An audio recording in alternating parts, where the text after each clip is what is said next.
right, get out your notebooks. I haven't done this one in a while. Lots of information to cover today. It's going to be like a college class today. Remember how I tell you guys how the red pill is not something you can explain in a 2-minute elevator speech? You're going to understand exactly why that's true today. We discuss the secret of ovulatory shift and all of the things associated. You might not be interested in it, but it's interested in you.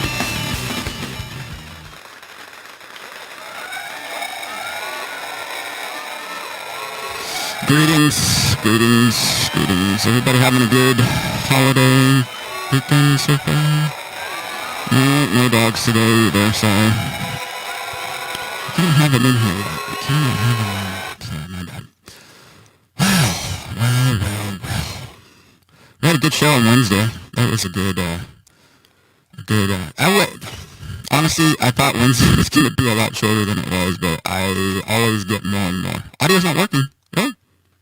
Sure it is. Is it working? You guys good? Can you hear me? How about now? That's it. Am I muted? Is it good? No? Hold on. Hold on, I should be okay. How about now? Is that better? Can you guys hear me okay? Oh, I sound like a robot. How about now? I turned off the audio distorted. Why am I distorted today? How about now? Is that better? If I bring it down a little bit? Audio is robotic. Maybe restart the show. I don't want to restart that show. No, still not distorted. Wow, what the hell? Did you guys hear the music okay? I guess you did. How about now? Is that better? Still the same. I don't know what StreamYard is doing with my mic. Let me, hold on one second. I'm going to switch over to something else real quick. Let's do this. Is that better? Any better? Any better now?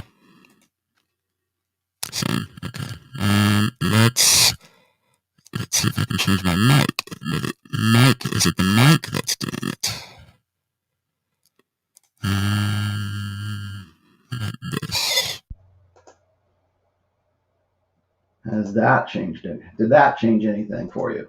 How about now? Does that change anything? Sounds like the mic is blown out. Doesn't sound like that to me. It sounds pretty good to me. Okay. Let me try something else here.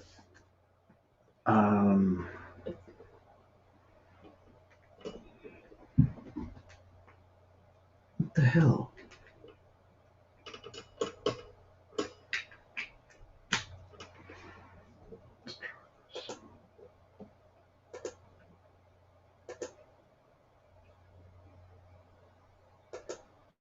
How about now? Is that better? Is that working? Working? How's that? Better? No? Yes? Good odds. Sounds good. Good? Are we good now? How's now? Better? No? God damn it. I don't know, because I'm not hearing it through my headset. Hold on a second. Sounds like I'm in the bathroom away from the mic. Okay. Let me try some. You know what? Hang on one second. I'm just going to reboot the board. Hang on.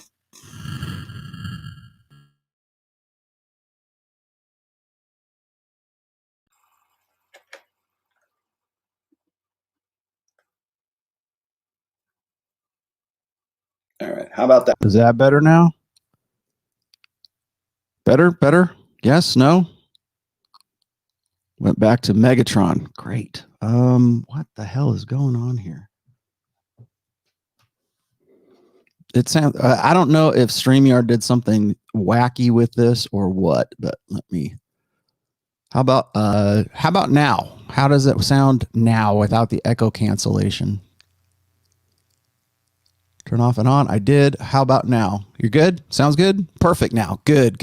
Okay. It must have been, it had to have been the echo cancellation. Like I know StreamYard's. Sorry guys, I know StreamYard's been monkeying around with the audio settings recently. So not my bad.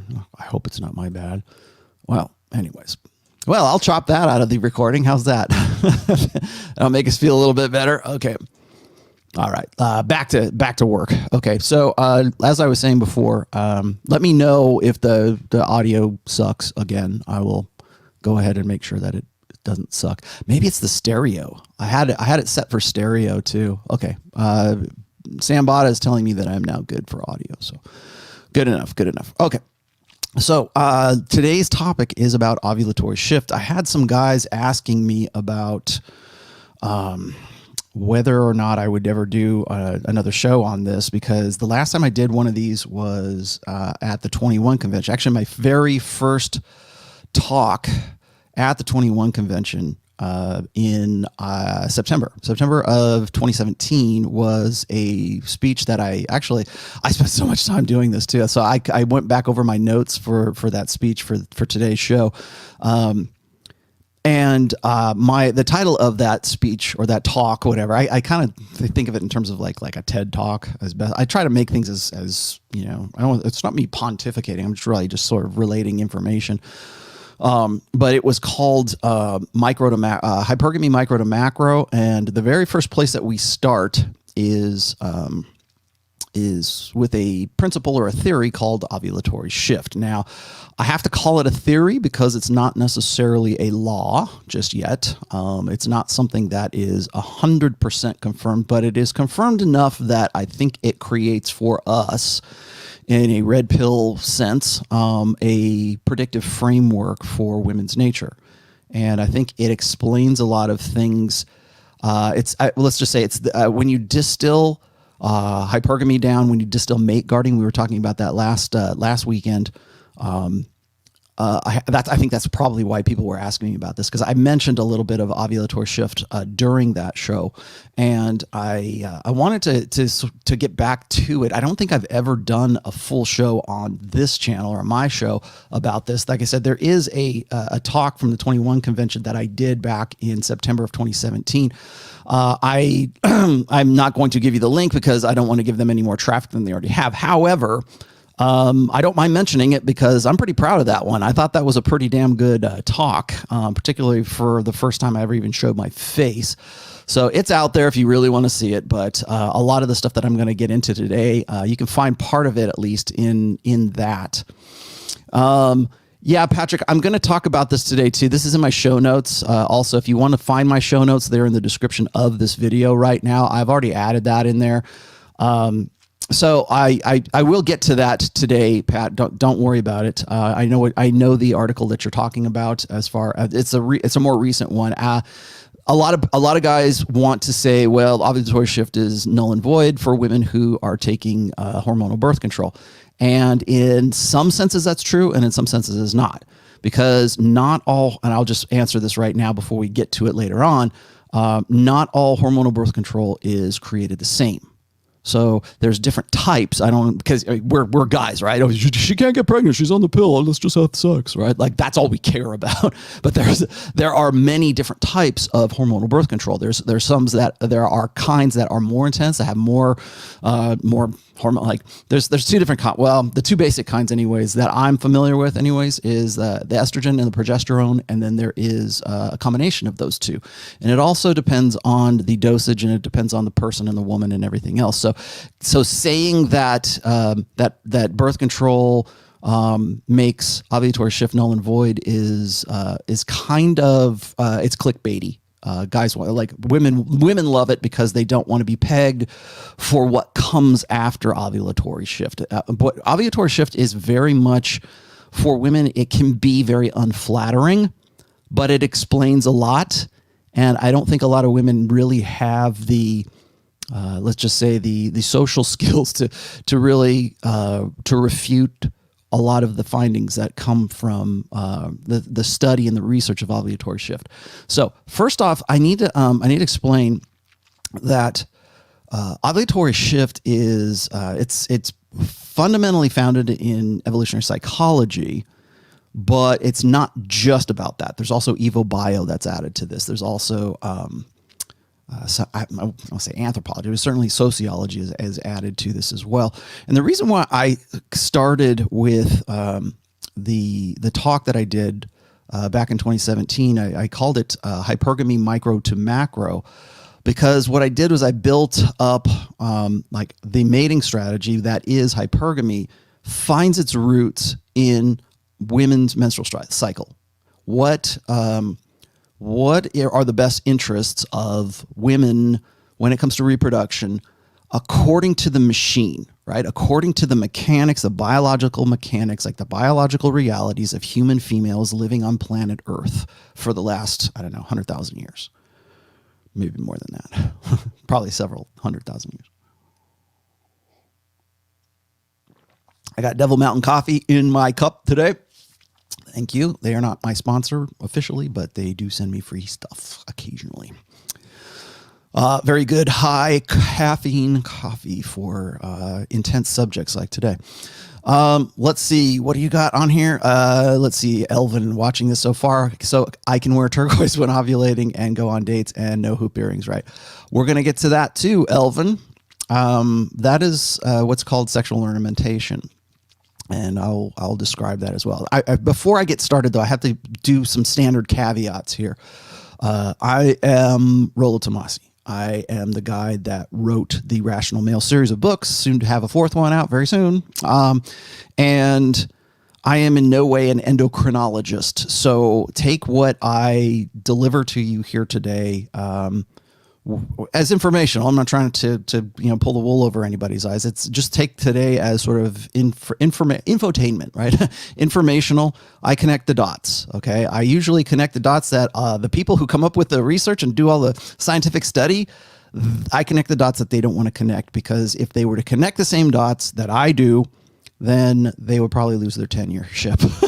Then they probably would be canceled or whatever. In fact, the first person that I'm going to mention by name today is Dr. Marty Hazelton. I hope I say her name right. If you have ever read any of my blogs, and certainly if you've read my first book and second book, I refer to a lot of her research. A lot of people say, well, Rollo never cites any source. I cite sources all the time. You just got to have the patience and intellectual curiosity to go and look them up. I link them in all of my blogs or my blog posts, right? And the most common research scientist that I quote is Marty Hazelton.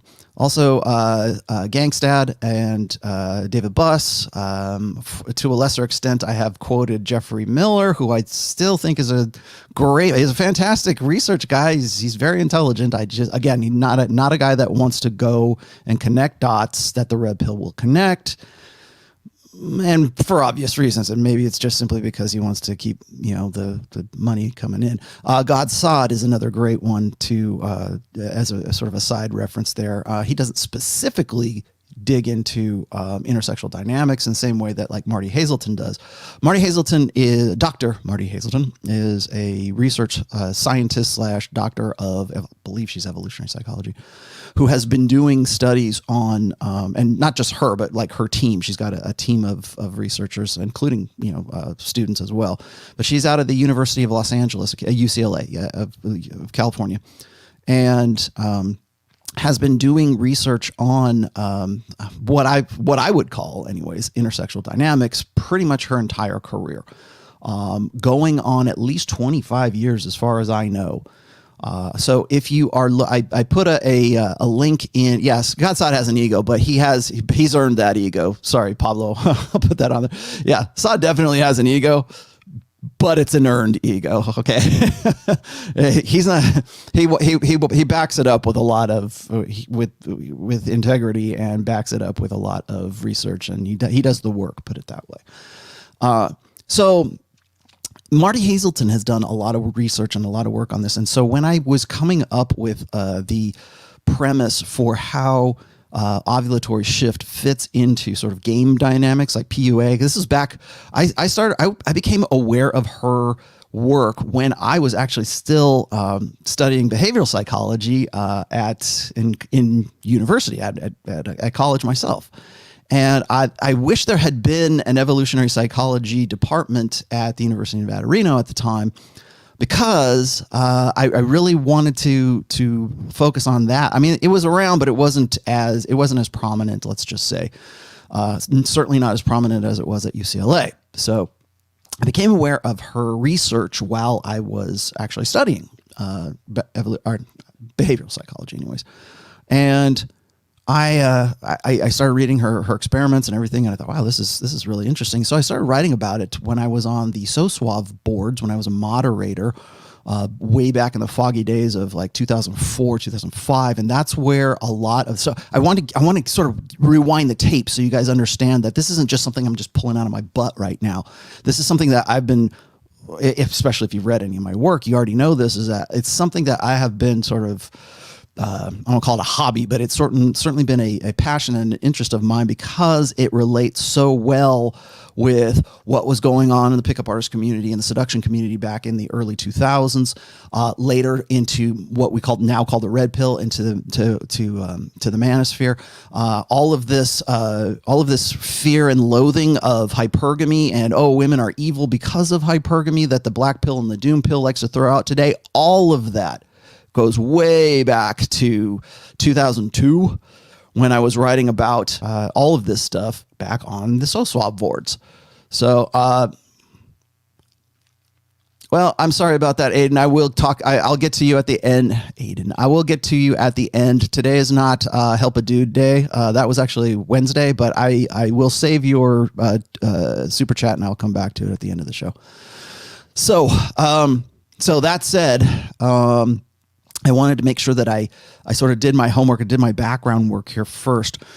So Marty Hazelton has done a lot of work. I gave you guys, I put it in the chat. I'll put it again in, I haven't done, gosh, I should have put it in there. But if you go and you look on my blog, if you go and you look on the sidebar of the rationalmale.com, you'll see the research of Marty Hazelton is one of the links in there. A lot of the stuff that I talk about today is going to be, I would say, at least some way linked to her work, to a lot of the research that she and her team and the people that are associated with her who have done for a long time now. She has a great book that is called Hormonal. It came out about 2 years ago, I think. And I read through that. Marty Hazelton is another one of these researchers who frustrates me. Just very similar to, like, say, Jeff Miller, or to certainly Jordan Peterson, certainly to like guys like Dr. Steven Pinker. These guys have, including Hazelton, they dedicate their life to coming up with this data, and they don't take it that one step further. And so likewise, if you read her book, which is called Hormonal, if you read it, a lot of the stuff that I talk about when it comes to ovulatory shifts, you'll find all of that data in that book, which is great. You just have to get through the first paragraph of each chapter where she has to get her feminist street cred all the time by saying, oh, well, I think women are empowered because of this stuff. And it's always this soft sell before she gets to the unflattering statistics and the unflattering data that she and her team have uncovered for the past like 25 years or so. So again, caveats are out there. Again, I'm not an endocrinologist. I'm just going to tell you I'm going to connect some dots here, and you guys can follow along if you'd like. So with that said, what is ovulatory shift? Okay, ovulatory shift is that it is the theory, let's just say, that women will behave in certain ways during their menstrual cycle. Their ovulatory cycle, because the menstrual cycle is part of the ovulatory cycle, and they will be predisposed to certain behaviors that, let's just say, foment the possibility of becoming pregnant. It is all about babies. Ovulatory shift is about babies. Hypergamy is about babies. Mating strategies are all about babies. How best to facilitate the most efficient, most pragmatic way of solving or optimizing hypergamy for women is rooted in ovulatory shift. So the behaviors that a woman will display at different times during her ovulatory cycle will be at least somewhat predictable, depending on the woman, of course, depending on there's a lot of variables to this too. So let me also, I should add this to the caveat as well, is there's a lot of variables in the same way that hypergamy is not a straight jacket for you or for women. Ovulatory shift is not always a straight jacket for women as well. So when we're talking about ovulatory shift, you have to look at the ovulatory cycle in phases. And I've got a graphic here, and this is very similar to the one that I used for my sort of TED Talk, I guess, back in 2017. And I'll put it up here real quick just so you can get an idea. This might seem overly scientific, but this has a point, so bear with me for a moment here. This is the phases of the ovarian cycle. Okay, so it's kind of split in half here. So there's the halfway mark for the cycle is at ovulation, and that's when an egg is released into a woman's reproductive system, right down into the uterus, and hopefully it finds a suitable sperm to impregnate it. It lines itself into the uterine wall, and a baby starts to develop. Right? I think that's anybody who's had basic, sex ed in high school probably has figured out, probably got something close to this.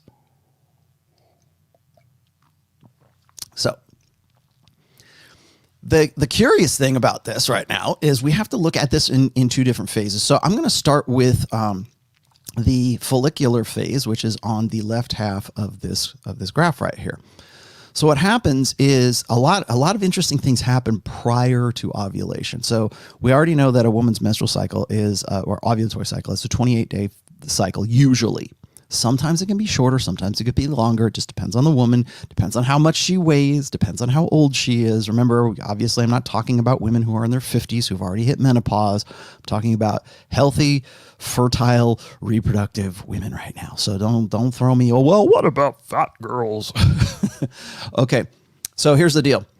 When we're at the 7-day mark to the 14-day mark, this is what I referred to in my talk as the alpha phase for guys, because usually when I was first considering this, I kept thinking, what would be the best time for guys to sort of up their game, and really it becomes the proliferative phase, and that's what I'm going to start with first here. And that's from day 7 to day 14.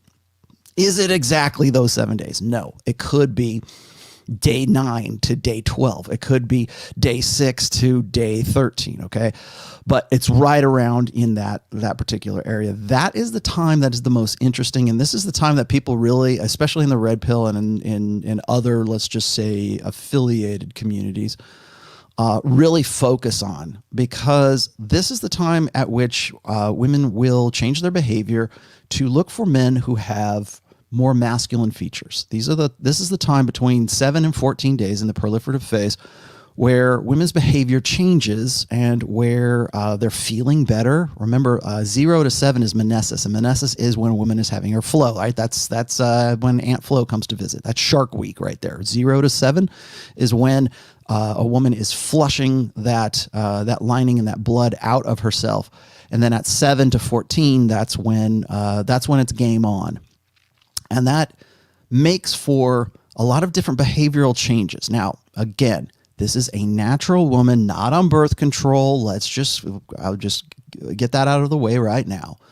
So right between 7 and 14 days, as you can see, what happens with the egg in the, it's not even in the fallopian tube at that point. It's in the ovaries right there. So what happens is during that time, we see a spike in estrogen. We see, I don't know if luteinizing hormone is LH. I forget what FSH is right now, something hormone. Gonadotropic hormone levels. You can see that right there in the top there. And so what happens is as that estrogen level spikes, as that LH, luteinizing hormone spikes, that's when we see behaviors of women being more attracted to guys who are more masculine, have higher concentrations of testosterone.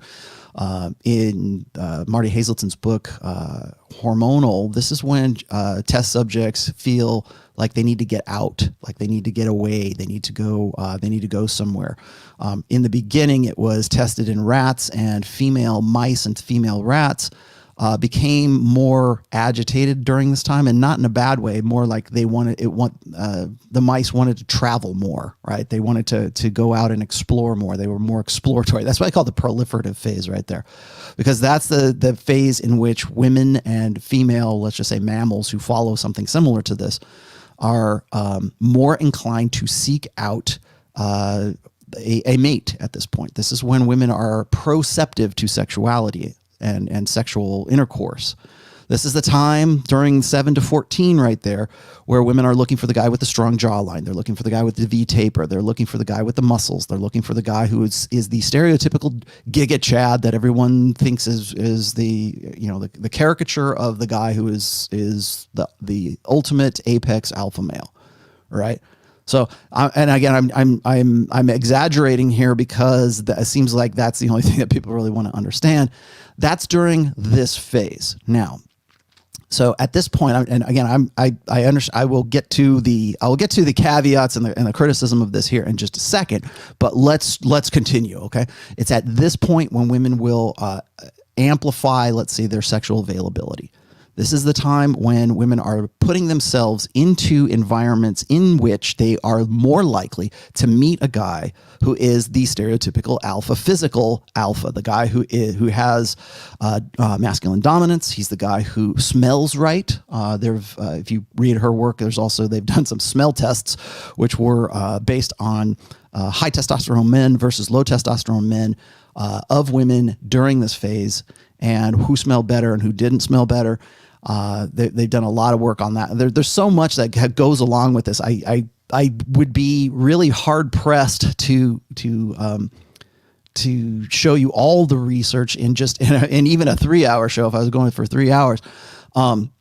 So it's at this point where women will wear red dresses. There's a lot. In fact, if you go and you Google women wear red dresses when they're ovulating, if you want to know why a red dress is sort of a symbol of things or a symbol of fertility, this is why.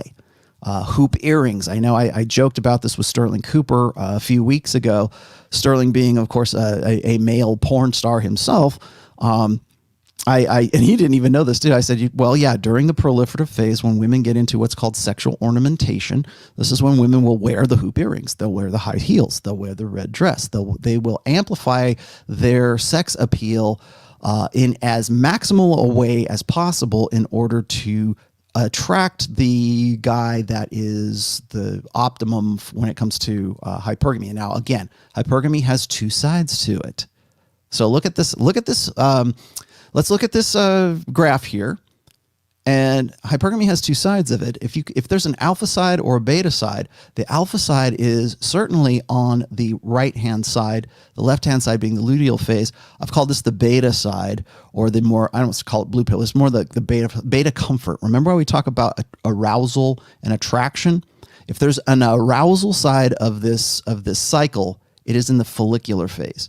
If there's an attraction side to this, it will be in the luteal phase, and I'll explain the luteal phase here in just a second.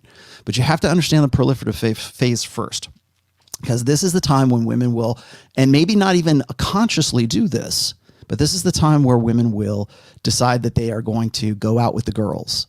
This is the time where it's during this time when daughters will avoid calling their dads or avoid their brothers. It's at this time that anything, and again, this is not like some conscious choice by women. It's just these are the behavioral, the research that's been done on this. This is the behavior that happens during this time. And like I said, it doesn't necessarily mean women are just like fiendishly going, oh my goodness, I'm gonna go out and bang Chad while I'm between 7 and 14 days of my proliferative. They don't know. It's just that's what they're feeling, and that's why they go after it, right? So that's why I call this sort of the alpha phase, because that's when women are looking for the alpha male between 7 and 14 days of the proliferative phase. Right at 14 days, of course, that's when ovulation occurs. And hopefully that's when she's having sex with the hot alpha guy so that she can reproduce with that guy. Now, again, is she fiendishly planning to do, is this some sort of like conscious cognitive effort on her part? No. At least unless she's like married and she's trying to get pregnant and she go, okay, I'm ovulating, let's go. So in fact, I would argue this. I would say most women are unaware of this to the degree that the only time they become aware of it is when they do get married or when they are with a guy and they're actually actively trying to become pregnant. That's when they go, oh, that's the phase? And so during 7 through 14, the proliferative phase right there, that's again, like I said, that's when women are more attracted or more aroused by or put themselves into, let's say, environmental conditions where they're more likely to meet those guys. Now, let me throw this in there. Let me throw you another curve. Also, if you read Marty Hazelton's work, I'm gonna sort of throw a monkey wrench in here for the black pillars who think that, oh no, they're always after the chat. It's always the guy. It's always that dude. We're never gonna score. We're never gonna score. All right, this is for you guys. Okay, the research shows this as well, is that when women are single, or when women are in and let's just say, I think they term it an unsatisfactory or an unsatisfying long-term relationship with a guy, it's during this phase that she is most likely to cheat. It is during this time that she becomes more and more dissatisfied with the guy that she already feels dissatisfied with. So when guys say, well, hypergamy is a straitjacket and she'll always cheat on you because she's going to find Giga Chad and she's going to bang him and there's no reason to invest in women, blah, blah, blah, blah, blah. I'm sure you've heard it 100 times. Okay. If you're a beta, if you're a chump, if you're in a bad relationship, yeah, you're probably right. You're probably right. And this is probably the most likely time that that's going to occur, because that's when again, when women report much more dissatisfaction and much more attraction, arousal by guys who are very much unlike the guys that they are already paired with. So yes, if you are in an unsatisfactory relationship, if you're in any way like on the rocks with your girlfriend or whatever, most likely during the proliferative phase, that's when she's going to cheat. That's when she's probably going to, and even if she's not cheating, that's when she's thinking about cheating at that point. Okay. That's if she's in a relationship with a guy that is unsatisfactory.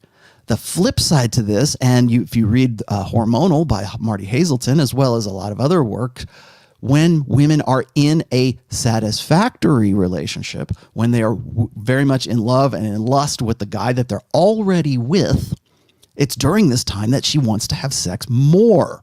This is the time where she is more proceptive to sexuality, to initiating it herself or being proceptive to it from you because you are the best she can do, or you're the guy that is alpha enough to be with her at that point, at the right place, at the right time, and you're right there. So when it's I was drunk, he was cute, and one thing led to another, most likely that happens during the proliferative phase of the ovulatory cycle. So it's at this point where you have to really kind of focus. That's why I always start with this one, because this is where everybody thinks that this defines the whole nature of women, right? The proliferative phase is all there is right now. And I think we kind of need to come back to reality a little bit, because this is where everybody makes their universal cosmic judgment call of this is what women are all about. Okay. This is not just what women are about, because we're going to get into the luteal phase here in just a second. And this is going to really bake your noodle here. Because there's, and I'm glad I'm doing this now, because I didn't have this information prior when I was doing the work for, the talk that I was doing at the 21 convention.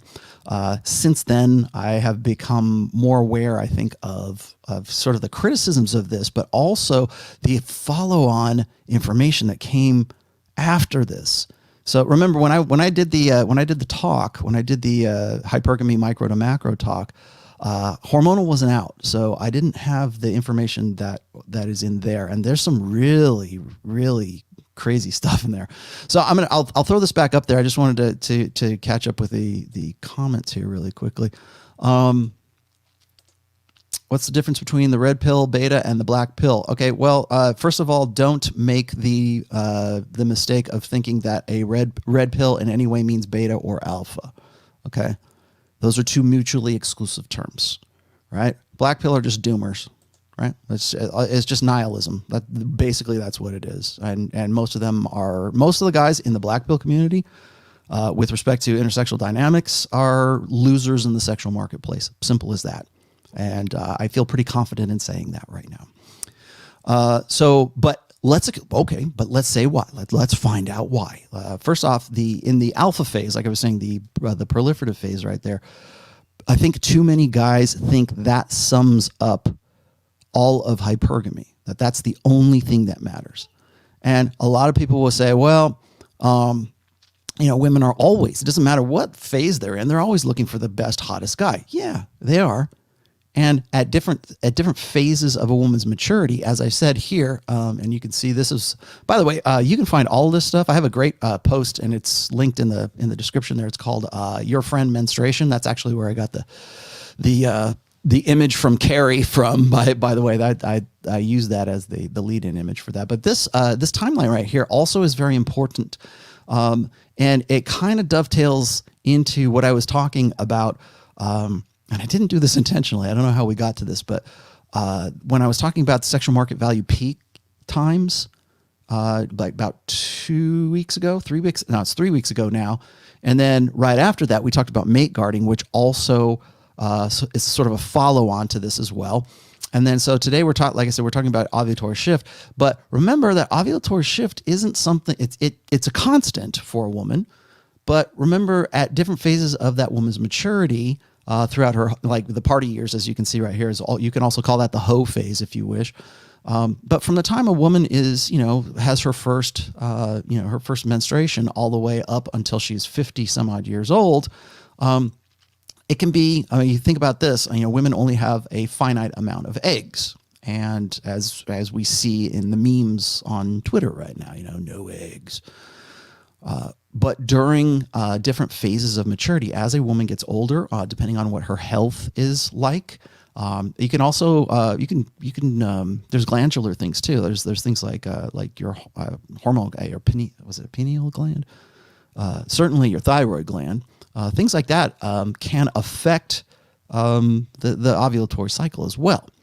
Now, another really interesting thing about this is, and this goes into the sort of the timeline. So now I'm looking at things like, remember, this only happens every 28 days.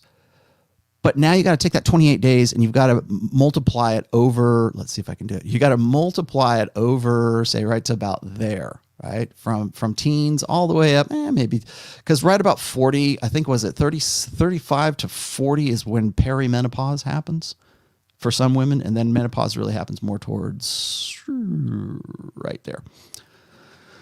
And so a lot of things change. So when guys say, well, it's always this or it's always that, no. It might be for the girls that you're fixated on between 20 and like, say, 27, the girls that you're paying small fortunes to on OnlyFans that get you off. Yeah. But remember that a lot of the stuff that when it comes to hypergamy, when it comes to a woman's priorities, during different phases of her life, yes, it's definitely going to be influenced by ovulatory shift and ovulation. But remember, all ovulation is not created equal. So there's going to be times where ovulation is going to be less, or like women will complain about heavier flows because they're under a lot of stress. So there's environmental things that also factor into this. As I said before, and I'll put this back up here real quick. So during, like, say, 7 to 14 right there, in the proliferative phase, this is when, like I said before, is that this is when women will avoid, like, phone calls to their dads.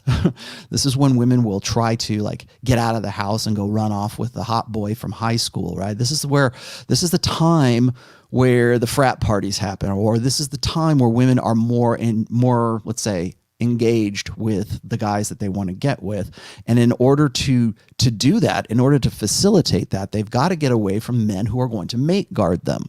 And on, I think, some subconscious level, on some level of consciousness, I don't know, I think that during this phase, women tend to want to get away from male authority so that they can get with the guys who would be an optimal choice for them when it comes, or that what they believe anyways, the hot guy. They don't want to have any hint. They don't want a cock blocker, right? They don't want to, literally, they don't want their brother to get in the way of them enjoying the guy that they really want to get with, whoever it is that they happen to be focused on at that time. So you have to remember that there's behavioral things that happen that go along with this that we just sort of take for granted. It's during this proliferative phase. I think this is if you were to, and I don't know of any existing studies. There might be something on this, but if you go and you look, I would argue this. I would say that during the proliferative phase, if the studies were done, I would argue that this is the time where men will mate guard more than any other time, and they'll do it subconsciously, not cognitively. This is when guys will amplify possessiveness. This is the time when a woman is sort of like showing those signs, or she's showing those cues that maybe we only instinctually perceive. We're not like, our rational brains aren't even kicked in. It's just that we instinctually feel suspicious. We instinctively feel like we need to go through her phone or snoop around or follow her or put the GPS tracker on her or whatever. I would argue that when you have those feelings, it's usually right around this time. So keep those things in mind, because you can look at this from two different perspectives. The one perspective is that, oh, she's gonna be a runaround. This is the time that I need to lock her down, and I need to make sure that she's gonna be, faithful. And you can get really controlling at this time, and that's I think like I was talking about this yesterday on Rule 0. We talked about mate guarding as well. I think that this is a time where you have to realize that maybe you're going to be more prone to that. And again, I'm not of the opinion that I've changed my position on this, and I'm not saying it's right or it's wrong. I'm just saying that I think that mate guarding is instinctual to men.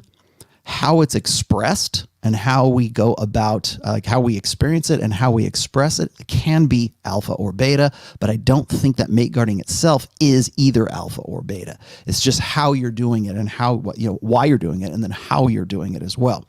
So when guys are in, like the research said, in an unsatisfactory relationship or a marriage or whatever, those guys are probably going to be, the more possessive guys are probably going to be in a more insecure position than a guy who's alpha and he's the guy that they're already looking for, right? He's the guy that's in the club that all the women that are in the proliferative phase are looking for. So he's got options. So maybe he's less inclined, or maybe he expresses mate guarding differently than like a beta male would, because a beta male has less options for reproduction than the alpha guy does. So it's expressed differently. I don't think mate guarding is either alpha or beta or blue pill or red pill. The red pill side of it would be being aware of all of this, of course. But again, like I said, if there's a mate guarding phase, it's certainly between 7 and 14. Now, can it extend into other things? Can you get like really crazy, and are you constantly mate guarding? Sure. Yeah, it could happen. But I think that it naturally occurs right around 7 to 14 days, because that's when women start giving off these signs that they are fertile, right? That they're ovulating. She's wearing sexy. She's wearing more makeup. She's wearing the hoop earrings again. She's putting on lingerie underneath her clothes to go party at the clubs, right? Or she's going to go take ecstasy at whatever at Coachella, right? This weekend. And I think that guy, and let me just clarify this right now, because a lot of guys will say, well, how can I possibly ever know that she's in that phase so I can amp up my game or whatever? Well, I think that also, in the same way that men instinctively understand mate guarding during this period, I also think that guys have ways of understanding that a woman is in this phase. So it's not something conscious. It's not something that guys go, seems to me she's wearing a red dress and some hoop earrings and some high heels. She must be ovulating. Like, most guys aren't going to do that. But there's other cues. There's other like a woman. What was the other one? Women's voices actually will get into that husky kind of deeper tones during this time right here. Like the sexy voice, like, hey, baby, like that. Like maybe the female version of Barry, like, hey, let's get it on. Like that husky voice thing. The smell, I think that they're more likely to wear smells, I think. Like perfume or whatever. I'm not really sure what else. There's a lot of other factors and a lot of behavioral stuff that happens during this time. But I wanted to focus on that really quickly, because the idea that women will try to evade their brothers or evade mate guarding from their tribes, right, from their family members, the idea that they're going to do something like that is very interesting to me, because there are social implications that arise from this reality, from this evolved biological reality, is that women will start to look for the guys that are the best, let's say short-term sexual, best genetic choice that they can get, that they can afford or arouse or attract during this time. And they will go to lengths, and perhaps not unbeknownst to them, like not cognitively, but unbeknownst to them, to go and facilitate this. So that's the proliferative phase. And I'm going to get into, after I catch up with the comments here. I'm sorry, guys. I can't look at the comments while I've got that thing up there, because I'm sort of switching back and forth. I guess I could. Let's see. What else do you got here? Drape Toman says, thanks for the knowledge you bring. Hormonal is enlightening. Yes, it is. Sorry. Oh, FSH. Yes. Follicle stimulating hormone. And then there's luteinizing hormone too. That's why they call it the luteal phase. And those are really, and I'm not an endocrinologist. I'm not a hormone guy. I'm in no way a biochemical engineer, but I have read the work on, or I've read the studies, let's just say, on those hormones and what those they can inspire in women. I think what's fascinating to me is that women, when they see something like this, or they hear me talking about how hypergamy is really the strategy, the mating strategy, hypergamy is related, or it's directly related to women's ovulatory cycles. It's very unflattering for women, because it's like, oh, guys are figuring this out. No, you haven't figured this out, but people are people and we're all different.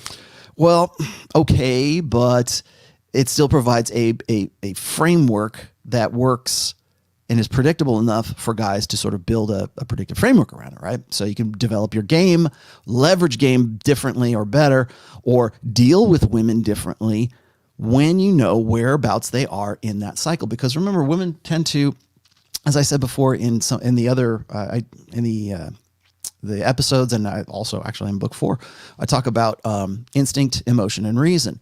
And that's how women tend to prioritize in their interpretive processes, right? So you've got instinct, which is, everyone starts with instinct. Okay. So it's like, there's a survival instinct. There's like the revulsion instinct. There's, if I throw a rock at you, you're going to duck, or a bug gets in your eyes kind of thing. That's instinctual behavior, because it's automatic. It's autonomous for you.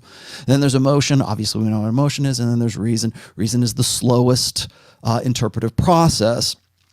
And women tend to prioritize things as instinct, emotion, and reason. Men, left to without any learning, without anything else, tend to process it as instinct, reason, and then emotion.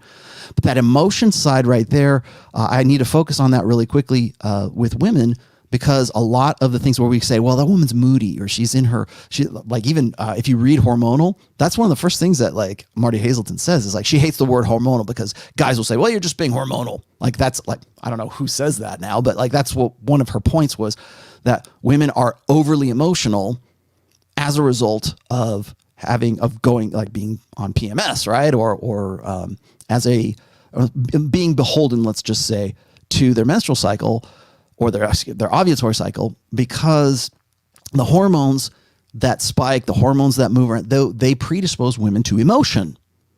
So if you look at FSH, you look at luteinizing hormone, you look at oxytocin, which I talked about a little bit yesterday. If you look at the what else happens when a guy he starts doing roids, right? Or does tren, right? It makes him more aggressive. It makes him more aggro. That's why I call it roid rage, right? What happens when you increase oxytocin in women? What happens when you increase luteinizing hormone in women? What happens when you increase progesterone in women? What happens when you, the guys who want to be critical about hormonal birth control in any way affecting this? And I'm not saying you're not right. It does affect this, but how so?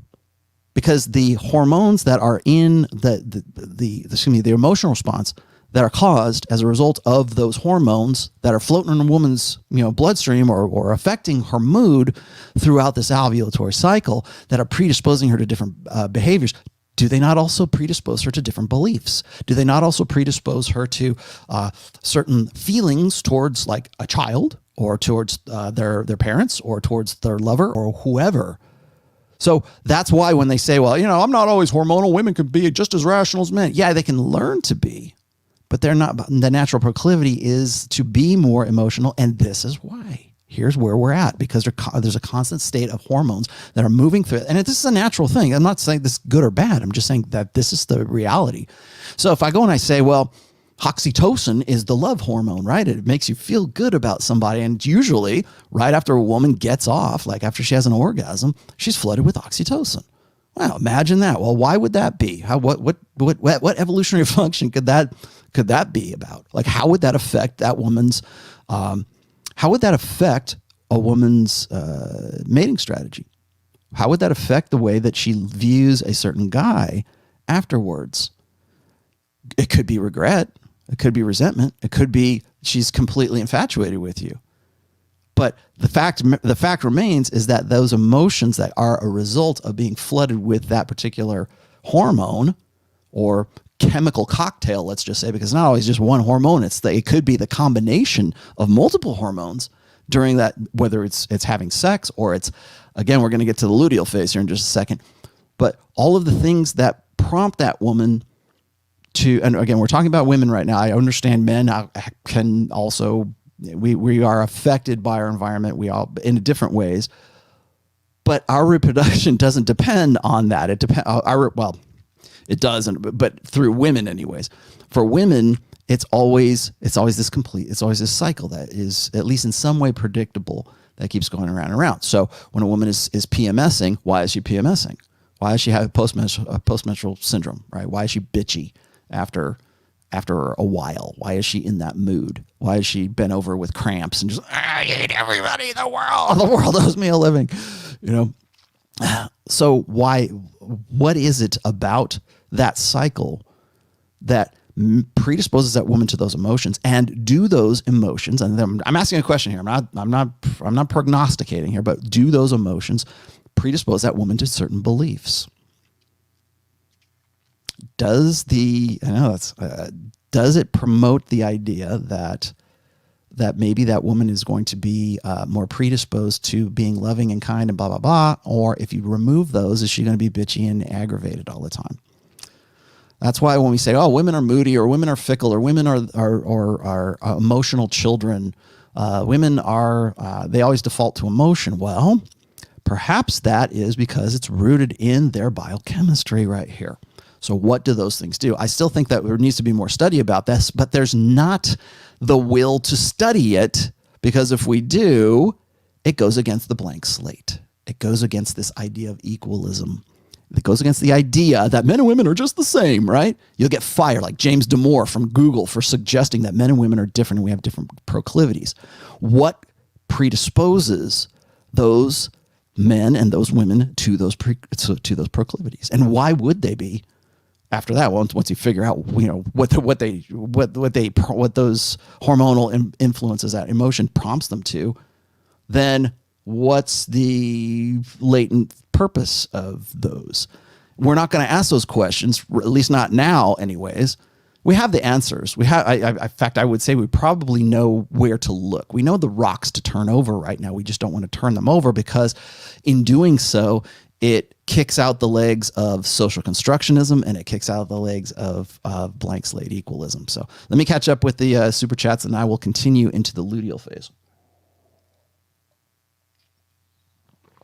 after I finish my Devil Mountain coffee. Let's see. I got to catch up. Sorry, my friends. Based on hormonal, I suspect we subconsciously recognize smells she gives off. Yes, there's a pheromone aspect of this too, and pheromones are very much a real thing. Another aspect of human biology that a lot of people think is pseudoscience, but there's a lot to back it up as well. And the reason why we want to disqualify pheromones is because they lead us to unflattering truths, and unflattering truths that challenge a blank slate narrative. Let's see what else. Miguel says, any example that comes to mind of what and how an alpha LTR would express said mate guarding versus beta? All right, well, So what I would say is this, is I think that there are more insecure ways that guys like beta males will instinctively get mate guard through certainly physical behaviors. I would suggest this. Miguel, go and look at, you can go back to yesterday's Rule 0. I talked about exactly this. And then, excuse me, a week ago, when I did mate guarding, I talked about this as well. So go check those out. Just in a nutshell, I think, though, just to briefly answer your question, I went into way more detail on these questions in the last show, last Sunday. I think that when it comes to mate guarding, the more alpha way to do it is sort of like I want to say a hands-off way of doing it.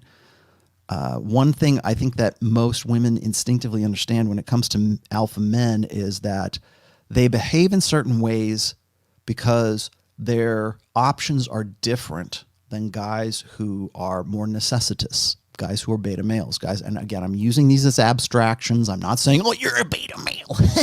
That's not me. I'm using these as abstractions. So let's just say 20% of guys that women want to have sex with, that they want to have, whether it's short-term or long-term, these are the guys that are desirable by women. That's the alpha guy, right? That's the guy that women want to put themselves into a position so that they meet that guy and they're the ones that they'll break the rules for. And then there's the 80% of guys who are the beta male guys who are lower on the sexual market value scale, the lower SMV, which accounts for quite a few guys in a global sexual marketplace, let's just say. So again, I'm just using the 80-20 rule. You can argue with me all you want about that. I'm just trying to explain to you that this is an abstraction. So for guys who have options, guys who are in that top 20th percentile, no matter what they are, if they are in any way rewarded by women's attentions, their IOIs, indicators of interest, if they are rewarded with attention and affection and sex and arousal and well, you're a really hot guy, so I want to get with you, or I bet you say that to all the girls, that guy, women are expecting different behaviors from that guy than they are from the guy who's necessitous. And I think on some level of consciousness, women can figure that out. Like, this guy is a beta male. That's why women have the hypergamous filter. So that, and again, I'm not saying it's like perfect, but there's that, what women like to call their feminine intuition, which is, oh, is he really who he says he is? Is he really as alpha as he looks good, but is he really alpha? Is he really dominant? Do other guys want to be him, and do other women want to bang him? And so when women are trying to figure out whether a guy has prospects in the long term, that's when the hypergamous filter comes in, and they're looking between those two. Well, the guy who is the real deal, the guy who is the 20th percentile, he's going to act and behave, manifest his sort of alphaness, let's just say, for lack of a better term. He's going to manifest that, usually subconsciously, without realizing that he's doing so. But there's going to be a different behavior set that's going to be part of that guy, like who his personality is and what he's going to do in a particular situation, as opposed to a guy who is necessitous, a guy who doesn't have those options, a guy who fixates on one girl because that's his best mating strategy, is to put all of his eggs in one basket, to put all of his effort into one woman. That's the guy that gets one-itis. That's the guy that believes in the soulmate myth. That's the guy who, I could never live without you, right? It's Michael Bolton, right? it's that guy who's writing those songs. It's the guy who is trying to qualify all the time. And so his behaviors are going to be different. The same thing applies to mate guarding behaviors. So when an alpha guy is going to mate guard a woman, it's not going to be from the same necessitous perspective or in that context that it would be from a beta male. So when women are breaking rules for the alpha guy, the alpha has, I'm just saying this is figuratively, the alpha has more options, so he can be with other women. And even if he's not with other women, that woman knows that he could be with other women. Like I said before, women don't want a guy to cheat, but they love a guy who could cheat. And there's nothing that it gets them off that much more. Remember, I talked about indignation. Part of that natural indignation comes from the idea that the guy that they're with is at least one, possibly two steps above them in sexual market value, that when they see that guy, they go, women really want to get with this guy. Women, I've seen a lot of guys, and women want to get with you. He's hot, HAWT. And so what happens is they're expecting a different behavior set from that guy, and they're willing to break rules for that guy, so that, because he's the opportunity. They have to follow along. They have to follow into his frame, whether he's establishing it or not. They follow into his frame because they know that he has the options to go and nail whoever he wants to. He doesn't have to be exclusive to her. And the fact that he might even be a turnoff to her because, as I said before, and I will paraphrase Pook here, is that women would rather share a successful alpha male than to be saddled with a faithful, dutiful beta male in particular, and at no other time than now.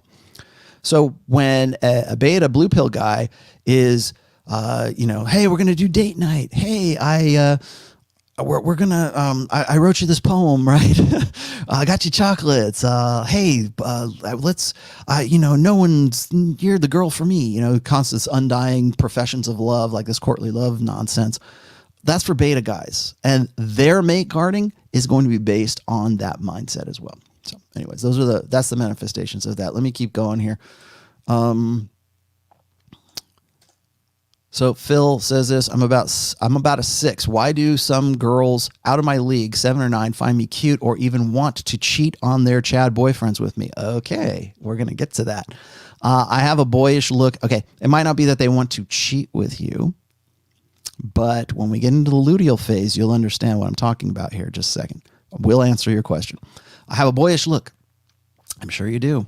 With olive skin and black hair, but short, 5'8". Does novelty peak hypergamy? Yes, but not in your case. And hold on. Put a pin in that. We're coming back to that. What else did I have here? Michael Byfield. What did you say? Michael Byfield, and I guess I'm supposed to do this. Palma Sailor. Oh, hey, what's up? Do you think that women have a change in bodily temperature at their most fertile? Yes, they do. It's already on the books. I'm thinking many that I have banged have felt warm. Is this a thing? Yes, it is. Actually, that I should say that during that time, women's body temperature, and particularly if they're aroused, right, their body temperature is going to go up. Cheeks get flushed. I mean, look at the things like when a woman is aroused, what happens, right? Eyes dilate. Cheeks get flushed, vocal intonation drops. You will see body, like the stereotypical, I don't play my hair, like that kind of stuff, that stereotypical stuff that we go, oh, brother, right? Like we throw rocks at women for like when a woman does that, it's so predictable, but because we point it out, we're the assholes for pointing it out because it's supposed to remain secret, right? Well, that's another physical manifestation of arousal, so for sure. And then also, I'm fairly certain I read about this in Hormonal or in one of these studies anyways, about how women's body temperature goes up during this time. So yes, that is definitely a thing. Let's see. Again, not an expert, just reading the report. I just work here, man. Especially, thank you for that super sticker. I wish I could put that up there, but I can't. And there we go. Free. Hey, Rollo. So due to her cycle, we know how she acts. But what if she wants to comply with the people around her, which are suppressing their chasing after the alpha? What is more important to her, chase or comply? Glad you asked. Put a pin in that one because we're coming back to that here in just a second too. Once I get to the luteal phase. What's funny is like I feel like I have to go through all of these super chats and answer them individually, but I'm about to answer a whole gang of these things here in just one fell swoop. It's funny how they can turn on off the tears. Okay, we're gonna answer that too, Sam Whiskey. Trust me. You need to trust in the professor here. I'm from India. Your knowledge is applicable to Indian women also. Are they human females? Yes? Then yes. Jason the Dream says, hey, brother, great topic. Like always, is there a weight for us to enhance our pheromones in the chemical or natural? Your thoughts. Okay, here's what I'm going to say is this. You'll notice that in the history of the rational male, I have never been endorsed, nor have I endorsed the pheromone soap. And I'm not saying it's not bad. I'm not saying it probably wouldn't get you clean. I'm not saying there's not something to that, but we don't understand hormones so thoroughly that we can create what, do you remember a Spanish fly? Like put this on you, or like take the Spanish fly and just an aphrodisiac, and she'll want to bang you like crazy, right? The women will just want to claw your clothes off, like Spanish fly. Do you guys remember Spanish fly? Aphrodisiacs, right? That like pheromones, like sort of, I think when we think about pheromones, it's trigger. Well, when we think about pheromones, I think we think of them in terms of like it's folklore, or it would be nice if it worked, but it's not really for real. I do think that there is something to pheromones. Clearly there is. There are things that we can't cognitively smell, or I should say it doesn't register for us. Maybe we smell it, but it doesn't really register for us, or it's so small or so finely particulate. I know with pheromones, right? A lot of different creatures use pheromones. Dogs use pheromones. Certainly do. Like a pee. You want to know why a dog pisses everyone? God, Ned, man, straight stream of urine right out the front door until we come all the way back, and then we're here, right? Yeah. In the last chapter, the last part of the last chapter of book 4, I talk about this a little bit, and I'm not going to tell you why I brought this up, but dogs will experience their world through their nose. So human beings have, I think, 6 million like olfactory, like cilia or whatever it is in there. Dogs have 300 million.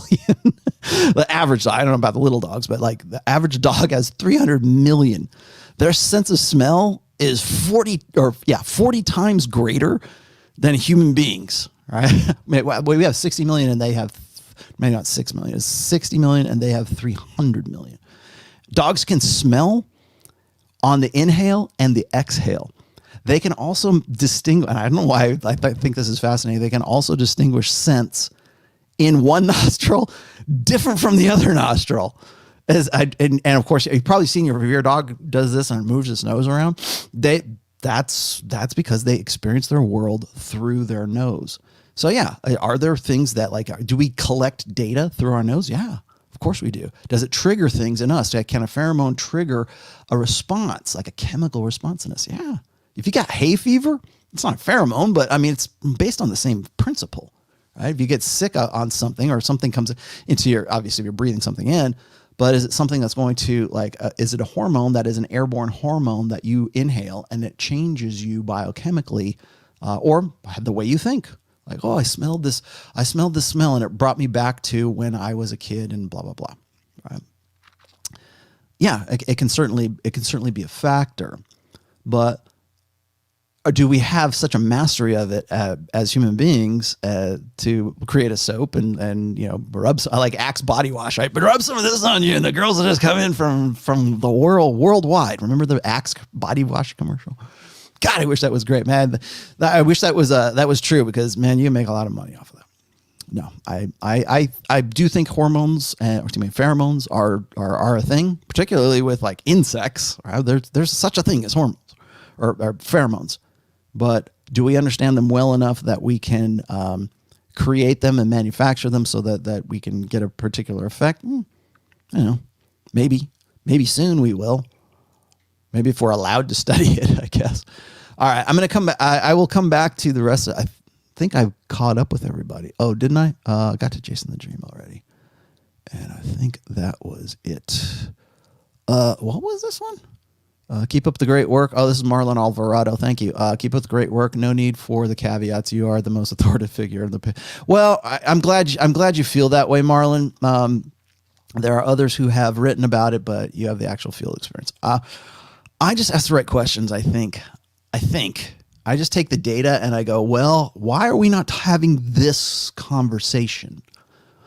Why are we not linking these ideas? And this is not just even about what I'm talking about today. This is just in general, whether it's sociology or anthropology or evolutionary psychology or whatever you want to call it, whatever ology that is your interest.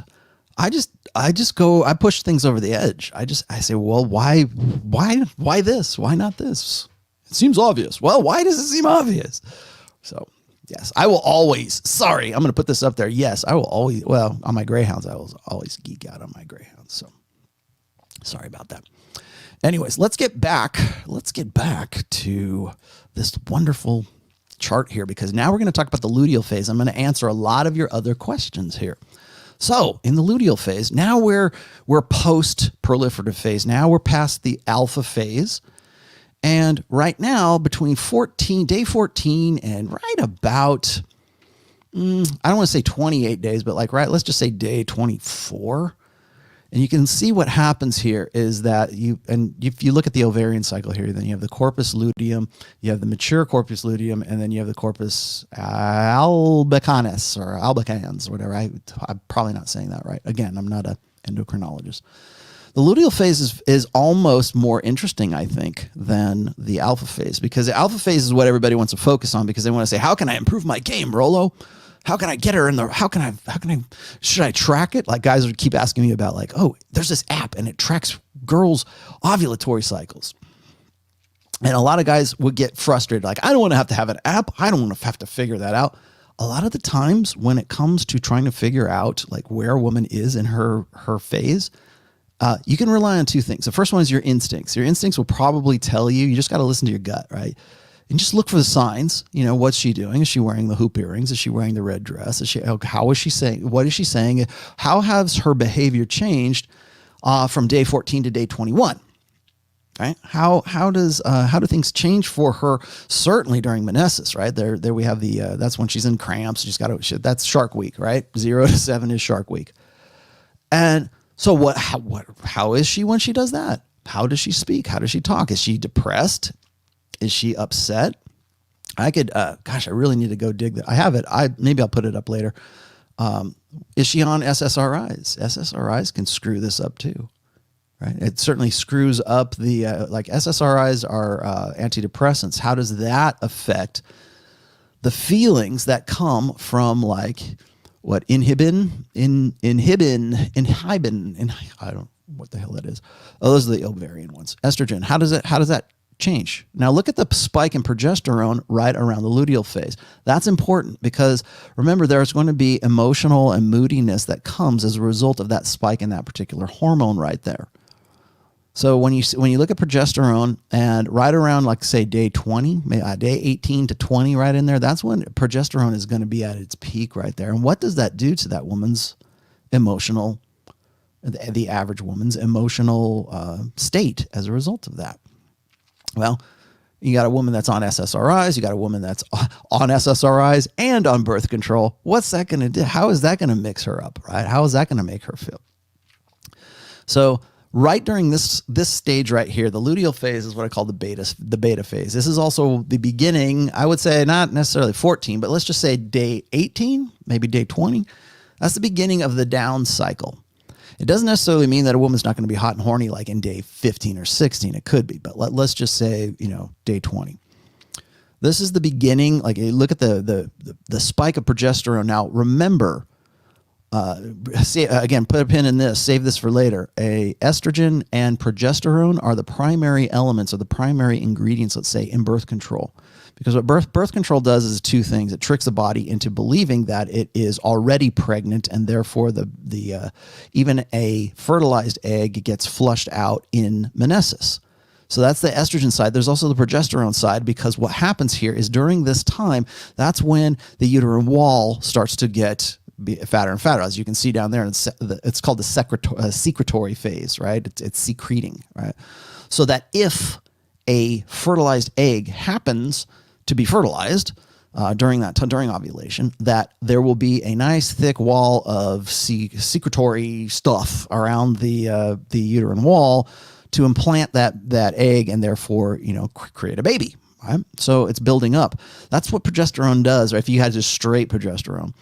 And so what happens is it builds up that wall and it creates a mucus, at least hormonal birth control of the progesterone type, creates a mucus barrier that the egg cannot embed itself into, and then that gets flushed out during menesis.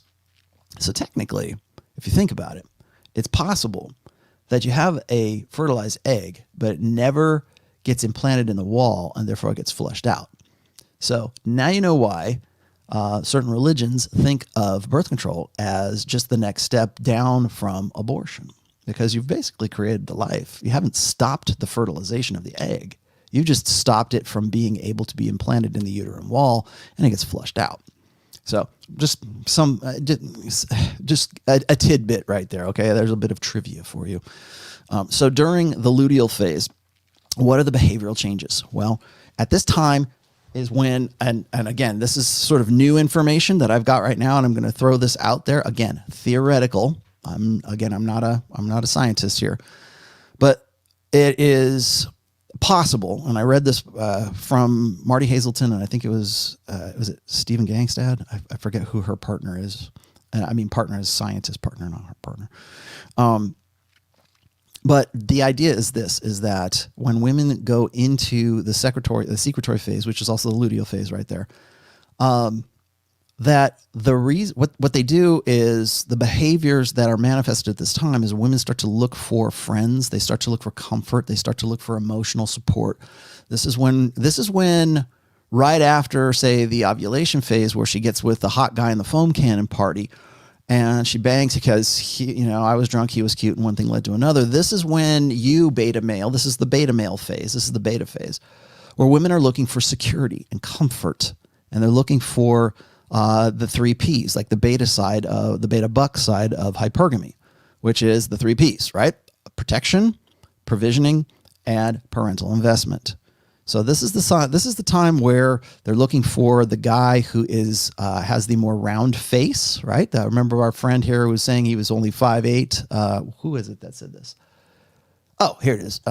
Sorry, it was Phil's Film Stud 2K. Okay, Film Stud 2K. He said I'm about 6. I'm about a 6. Okay, so not ugly, but certainly not Giga Chad. Why do some girls out of my league, 7 to 9, find me cute or even want to cheat on their Chad boyfriends for me? Okay. Well, do they? Or do they find you attractive because they're in a particular phase of their ovulatory cycle where they're looking for men who have more feminine features? This is when girls, by the way, go and they call their girlfriends up and they commiserate and they eat a quart of Ben and Jerry's and cry and bitch and complain about the hot alpha that they met in the foam cannon party in Cancun. So during the luteal phase, this is when women go, okay, well, I need to nest. And this is not my words. This is not my theory. This is something I read from Hormonal. Is that the theory is that from day 14 till about day 28 is a kind of a nesting cycle. It's a time where women are looking for the comfort. They're looking for the guys who have more feminine faces, guys who are more emotionally supportive. This is when women get more emotional as a result of an increase in progesterone, right? This is when women kind of get moody. We always say a woman is moody. She's moody because she's in day 21. And this is when women will, if you're the phone friend, if you're the I can't believe when you say it. If you're the emotional tampon, if you're the guy who is the dude who is there for her all the time, this is when you're going to get that phone call. And this is when you're going to be the phone friend. And this is when she's going to say, oh, I can't believe I was with that jerk. I can't believe he screwed me over. Oh, it's horrible. And it's during that, from day 14 till about day 28, that most beta blue pill guys think that they have a chance. That's when they think, oh man, now I can prove to her that I'm the perfect guy, that I'm her best choice. She'll surely fall in love with me because I have all the things that she wants.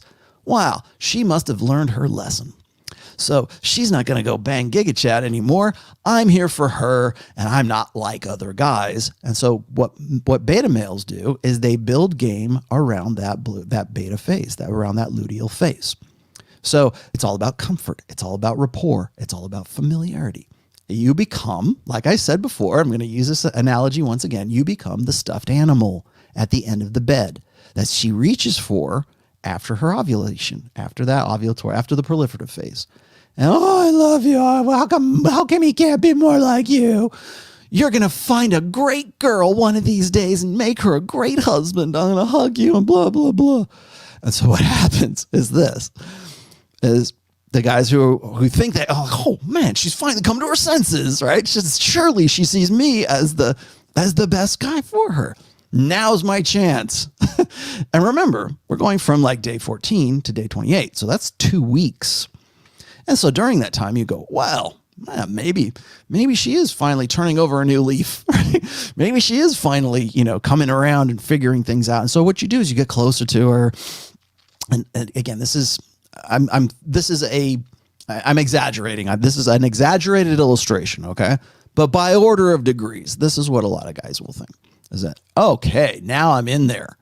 Now I'm going to be her friend. Now I'm going to show her that I'm the best for her, that I would be great with kids, that I'm going to support her and love her. And I'm going to sing REO Speedwagon power ballads to her. And she'll just, I'm going to keep on loving you. Right. And she's into it. She's really into it because he provides this comfort. Why is she predisposed to that right now? According to the theory is that when a woman goes through the proliferative phase, and let's just say for sake of argument, she gets after it with a guy, whether it's the guy that she's in a relationship with, or it's hot guy in the foam cannon party, and she doesn't get pregnant, her body doesn't know that. Her psychology doesn't know that. Her emotions don't know that. And so therefore what she goes into is sort of this nesting phase. And let me explain the nesting phase, because if any of you have had a pregnant wife, and I have had one, you will know that once that woman becomes pregnant, she will start doing things and acting like she'll be hungry for pickles and ice cream, right? She'll behave and do things differently, or she'll crave things like salt, right? She'll crave things that maybe the baby needs that she's deficient in. She doesn't know why she is. She just craves those things. That's one aspect of it. But the other part is the nesting aspect, is the nesting instinct. And this is very well studied throughout the ages, is that when a woman gets pregnant, and her girlfriends and her mom and all the other women that in the sisterhood that are part of her life, they understand this. Even if they haven't had a kid, they instinctually understand this. And so when they get pregnant, they go, okay, well, I got to make sure that, that the bed is over here, and we got to have a crib there, and we got to make sure we buy, I think it's going to be a boy, so let's get blue booties, and we need more blankets. And what was it? Was it Palma Sailor was asking me about the body temperature thing. Maybe her body temperature goes down, so she needs to buy blankets, and she needs to, there's this nesting that goes, this need, a really intense need for security right after the egg has been fertilized and it's embedded in the uterine wall. And now she's throwing up and has morning sickness. And now she's realized she pees on the stick, and she realizes she's pregnant. Now she goes into the psychological mode prompted by the hormones that are in her body at that time to seek out comfort, to seek out safety, to seek out the 3 Ps, right? Protection, provisioning, and parental investment. Well, I'm going to need help with this kid, right? I'm going to be disabled. I'm going to be incapacitated. At least for, 6 of the 9 months that I'm pregnant. Even if that's not the case, that's what the brain says. And so the brain says, okay, well, we need to find a guy who's going to be our provider, our protector. We need the guy who's going to be or stick around because pregnancy is dangerous. Now, is this what she's thinking at the time? No, this is not a cognitive thing, but from an evolutionary purpose, from an evolutionary perspective, that's all that matters. Like the impression, the instinct is there for a reason, because pregnancy in our ancestral past was very dangerous. Even in the best case scenarios, a woman could die in childbirth, and God forbid she had twins or triplets. Not that happens all that often. But the thing is that when a woman is pregnant, she's going to be incapacitated for a while. She's going to be very vulnerable. That's why I keep saying women are the vulnerable sex. They hate to go, I'm not the frailest sex. I'm not the weak sex. No, but you are the most vulnerable sex. And your brain understands instinctively that you're female and you are vulnerable, or you will be vulnerable when you are pregnant. So there's this nesting instinct that comes after that. Now, what has been suggested is that even if that woman does not get pregnant, that nesting instinct kicks in the luteal phase no matter what. Because what happens is that it's efficient. If you think about this, it would be very evolutionarily efficient for this to be the case. So when she's in the luteal phase, let me put this back up real quick so you can get an idea what I'm talking about graphically speaking here. So in the luteal phase, let's just say right around, look where progesterone spikes, right around 18 to day 20, somewhere in there. Right around there is when the nesting instinct is really in full swing. That's when she calls you and says, oh, he's such a jerk. I'm going to go eat Ben & Jerry's and watch Pretty Woman. That's when the need for comfort kicks in, if not sooner even. And that's when she calls her friends, and that's when she calls mom, and that's when she calls dad, and that's when she wants to be like that. If you want to talk about when women get depressed or women start feeling moody during their cycle, this is when that starts. The suggestion, the theory is that this is a sort of false nesting phase, or it's something that is sort of a sub nesting phase, in that women seek out comfort. They look for the guys who are comforting. They look like they have like that's when they look for guys with a round face. They look for the guy who is maybe shorter, somebody who's not as intimidating. They're not looking for the alpha guy, and they're looking for the guy who's the good prospect, the guy who can provide long-term security, because that is the other side of hypergamy, right? So when we look at the follicular phase, and it was particularly in the proliferative phase right there, that is alpha seed. And the luteal phase is beta need. So when women are looking for the guy who's the best example, the optimal guy to breed with and to have sex with and to have an enjoyable sexual experience with, it's usually between day 7 and day 14. From there, by order of degree again, the luteal phase is the beta phase. And that's when she's looking for the guy who's comforting, the guy who's going to be part of her, her world, and is going to help her with the baby that could possibly have happened because she got with Giga Chad in the proliferative phase. And now you, Mr. Beta, you, Mr. Blue Pill comforting guy who has based his entire game on being comforting, being dutiful, being security providing, being provisioning providing, being the guy who is the emotional tampon in the worst case scenarios, but maybe the guy who has built and developed his lifetime game on the idea that he's going to be the perfect guy to be with during the luteal phase, during the nesting phase, during the time where she is most necessitous of security. Really, that's what the beta bucks are, the beta bucks side of hypergamy. Remember, hypergamy is a two-sided equation. That side of the equation needs for a guy who can take care of things, who can pay for things, who can feed her and feed the baby and house the baby and keep the lights on and keep her warm and keep the saber-toothed tigers away. That's what at that point, that's where she's at. And she cannot find that in Giga Chad, or she doesn't believe she can find that in Giga Chad. So she finds it in you, Mr. Emotional Tampon.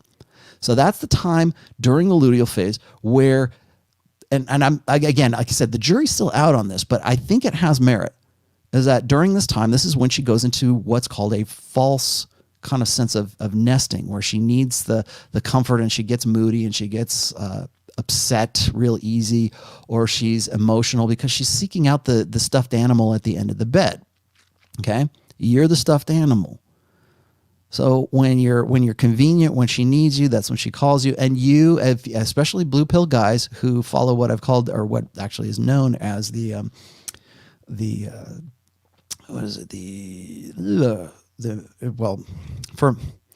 a mating strategy. It's called strategic pluralism theory. And it is guys who are low on SMV, who have fewer options, modify their mating strategy to accommodate exactly this phase.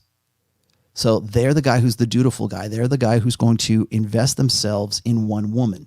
These are the guys who are more or less optionless. They're certainly not the top 20% who have tons and tons of women who want to get with them in the foam cannon party. They're the guys who are they're Johnny on the spot, right? They're good dad. So proliferative phase is CAD phase. Secretory phase, I hope I'm saying that right. Luteal phase is dad phase. And that's when she needs you. I need you you're always there for me. What a great friend you really are. Right? That's when you get that. That's when you get the phone calls. Now, so there's that side. The luteal phase is when women are not looking specifically. I'm not saying that they don't get off on the idea that there could be a good hot guy that they could get with.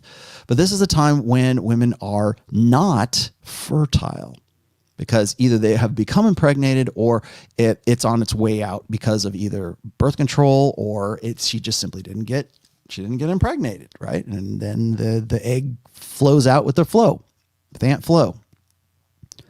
So during that time, When women are at their most emotional, that's when they're looking for guys who are going to support that. And there's plenty of them around today because we have built a social order around the idea that those guys are supposed to be there. They're supposed to be that guy.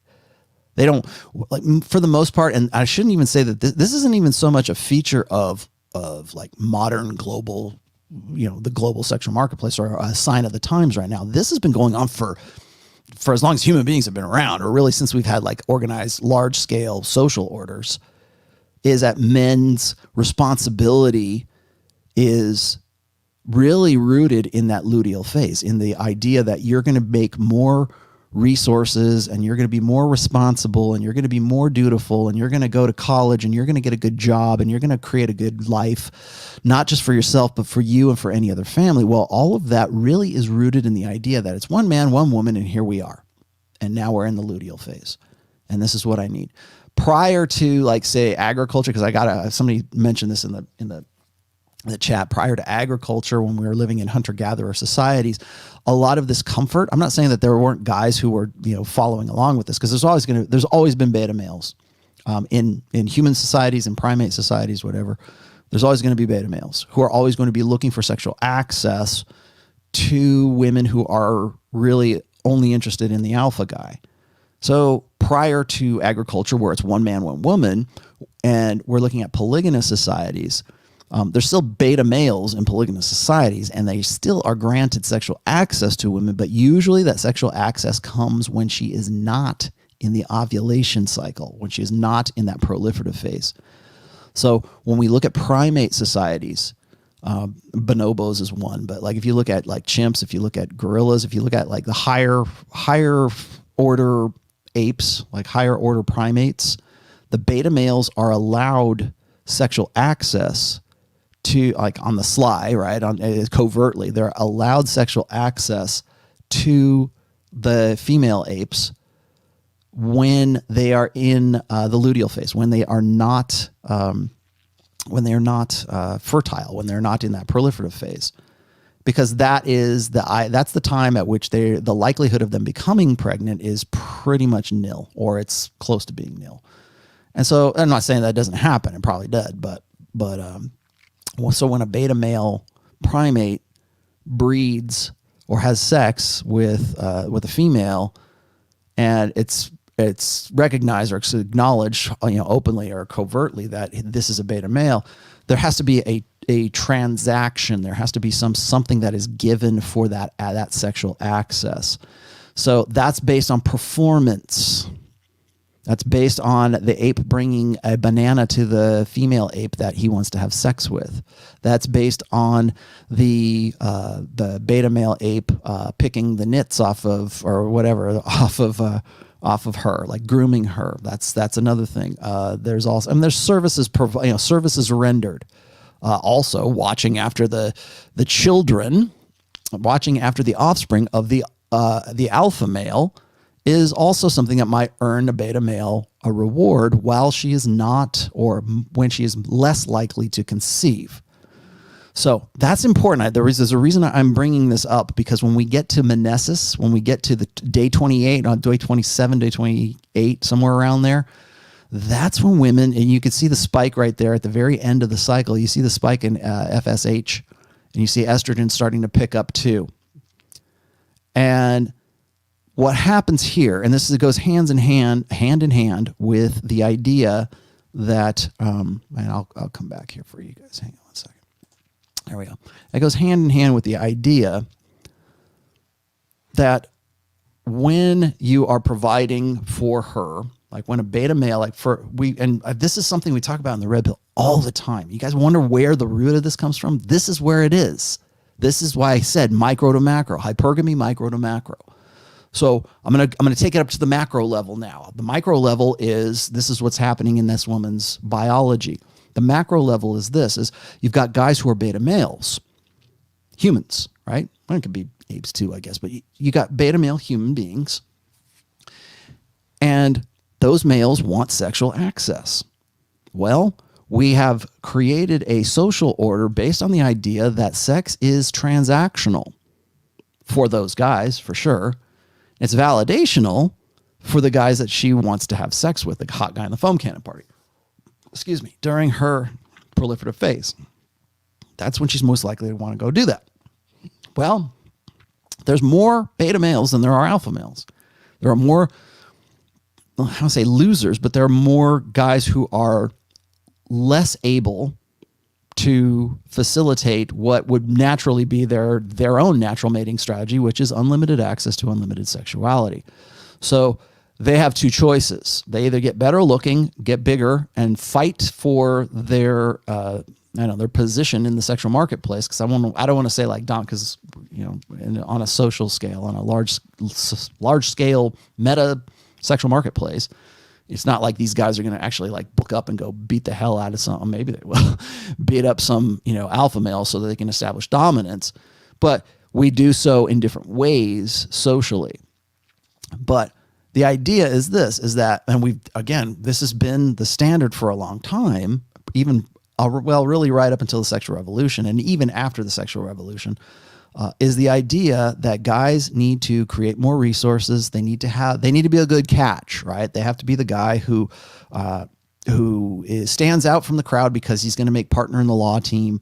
He's the guy who can make a lot of money. He's the guy who is maybe somewhat good looking, but even if he's not good looking, well, it doesn't matter because he can still focus on only one side of hypergamy, which is I'm going to make a lot of money. I'm going to be dutiful. I'm going to be loyal. I'm going to put all my effort into one woman because that's what, and technically they're not wrong about this, but that's technically what they're looking at. They think that that's the only side. That's the only thing that makes any difference.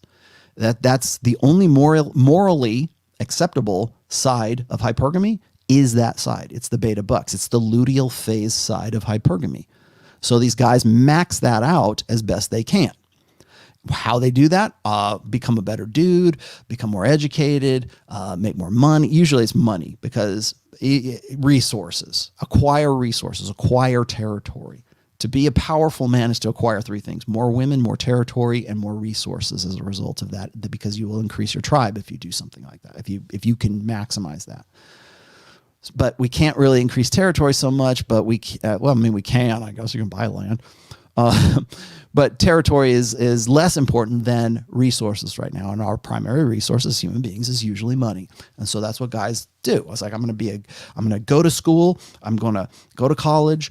I'm going to become a surgeon. I'm going to become a lawyer. Whatever a high paying gig is, I'm going to do these things.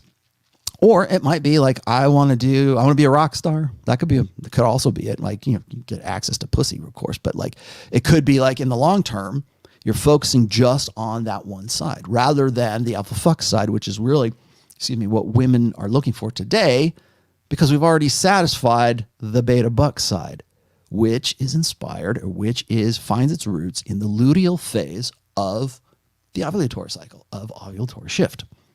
So what we do, and again, this is the macro side, we build a social structure around the idea that eventually, once that woman gets it out of her system, in this case, literally her biological system, once she gets it out of her system, that you'll be there, Johnny on the spot. I'm the perfect guy.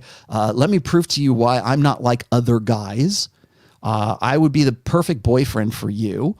I will be dutiful. I will, send you Christmas cards. I'll tell your mother I love her. I like puppy dogs. I like Disneyland and rainbows. So here I am. I'm the perfect dude. Well, yeah, you might be, and you might have a lot of money, but she doesn't want to bang you because in the proliferative phase, you're the opposite of what she's looking for. But in the luteal phase, you're perfect. You're great. That's where we get cads versus dads. It's based on the proliferative phase versus the luteal phase. And I don't understand why this is like freaking rocket science to the people who are actually doing the research on this. So when you look at those and you look at the social structures that are derivatives of the mating strategies that are the derivatives of this whole balance or this whole idea that this is how women are going to ovulate and go into what's called estrus.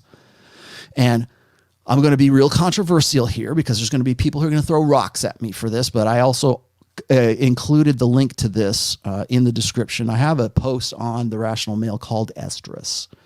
I also posted this. I put this in, I think I put it in book 3. Estrus is this. Estrus, you know, when a dog goes into heat, when a female dog goes into heat, it's going into estrus, meaning that it's going into like it's a prolonged, but it's going into a phase of an ovulatory cycle where that female dog is looking for male dogs, right? She's for the streets, right? That bitch is for the streets. And that's when a bitch is in heat, a female dog, I'm clinical definition here, YouTube. When a bitch is in heat, that's when you can breed the dog. Any dog breeder knows that. You want me to geek out on dogs again? Here we go. When that bitch is in heat, that's when you want to breed it with a stud or with a dog that you want to have. So you have those puppies and you can put them on the racetrack and they can go. Right?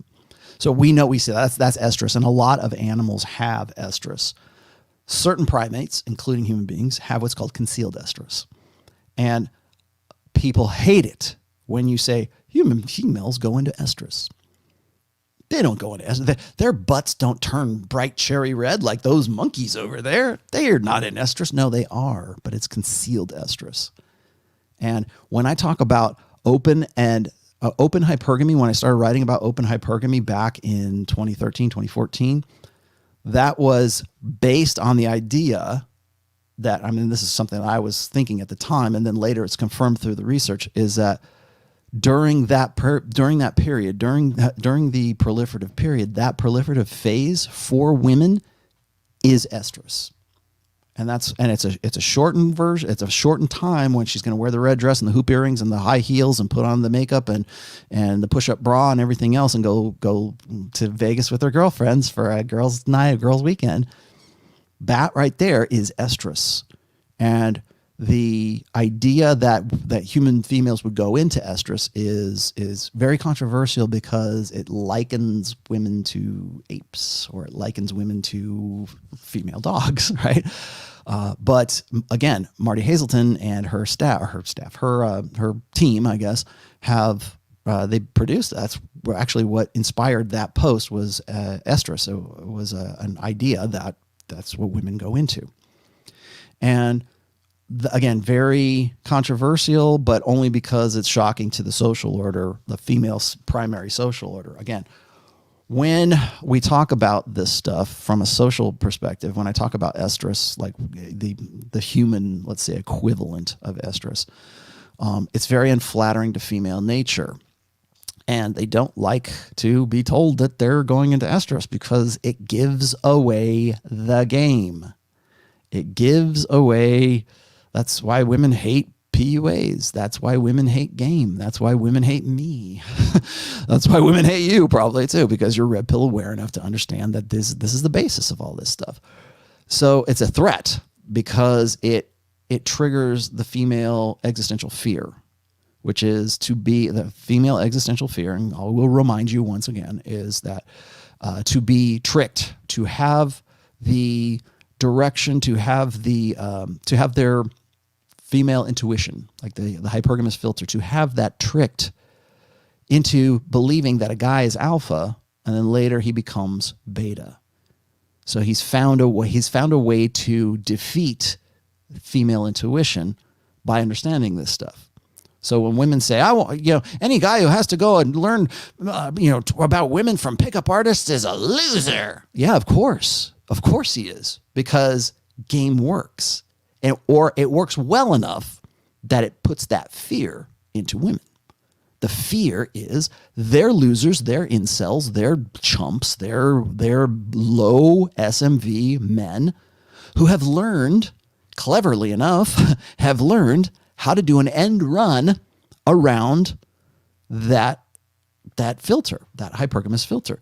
So they've learned the behaviors and they've learned the system well. They got the hack, right? They've learned the system well enough of what I've been showing you right now, which is ovulatory shift. They've learned that well enough that they've created techniques and skills that ape the behaviors of alpha males at the right place, at the right time. What if in some way, I don't know how, I'm not saying I don't have any course on Gumroad about this, but let's say for sake of argument that I have some brilliant idea of how I can make you appear like the hot guy in the foam cannon party.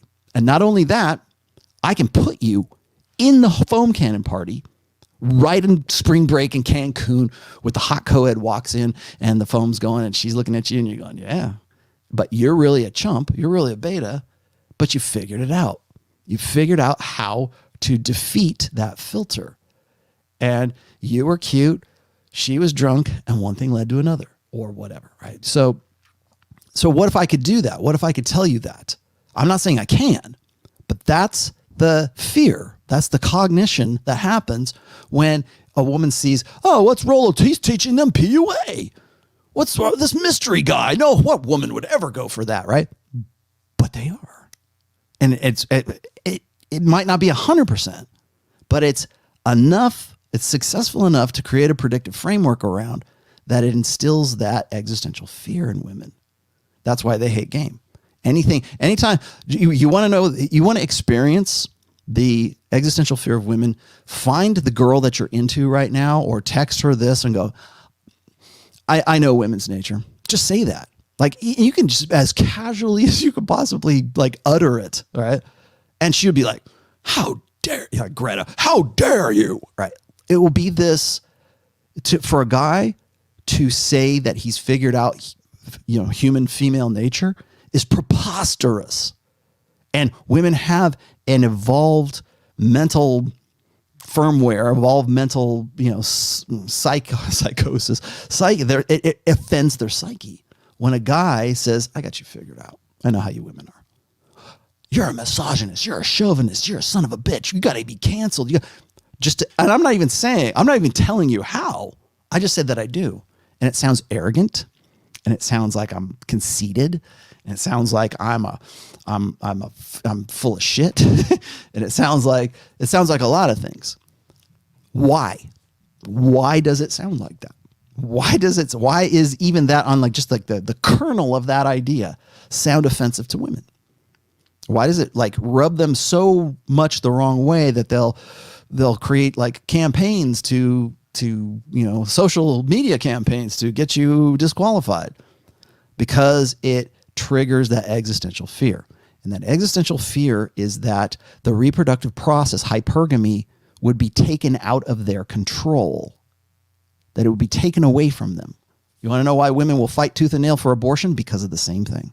It's a fail-safe against, really bad reproductive choices, but it is removing a degree, abortion, a big degree, but a degree of control of hypergamy away from women and womankind.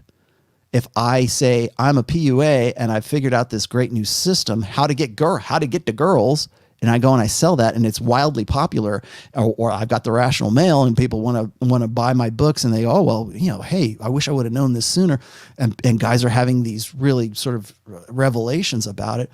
Women hate that because I'm teaching guys the game. I'm teaching guys this stuff, right? The ovulatory shift, a hypergamy. How does it extrapolate? How does it build into something else? I'm teaching them that. And that itself takes away a degree of control from hypergamy. If hypergamy is not the preeminent, most important thing on planet fucking Earth to women, and to men as well, if that's not your priority as a guy, left to its own devices, if women could make hypergamy the law of the land, I'm not saying it is, it's pretty close, but I'm not saying it is right now, but if it could, it's the preeminent mating strategy that defines that society. And that's and this is the macro side of everything, that's what knowing about the ovulatory cycle does. Is because all that stuff, we need to empower women. What do women do once they come into power? They try to facilitate, try to ensure their mating strategy is the preeminent one in that society. So it's all about battered women's shelters. It's all about abortion. It's all about child support. It's all about, it's not even about marriage so much anymore because they sure as shit don't want that, right? You just look at the marriage rates, you understand why. But they want child support. They want the Duluth model of feminism. Men are always the abusers. We need more women in Congress. We need more women in law enforcement. We need more women in the military. We need more women coders. We need more women this. And at every step of the way, underlying that is I can point out some part of that desire, or like you notice that they never want to get into like raw sewage, or they never want to get into construction, or they never want to get into dangerous practices. And we don't complain about more women being in like construction workers.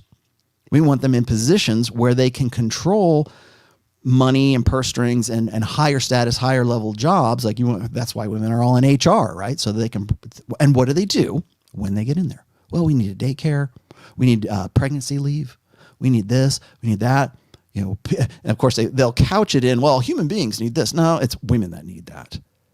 And I'm not saying it's right or it's wrong, but look at where the direction and the impetus goes. It's what serves that reproductive process. And anything that takes even a marginal degree of that control of hypergamy from women, or it takes a bit of that control away and gives it to men in any way, shape, or form. It can be before the pregnancy or after the pregnancy.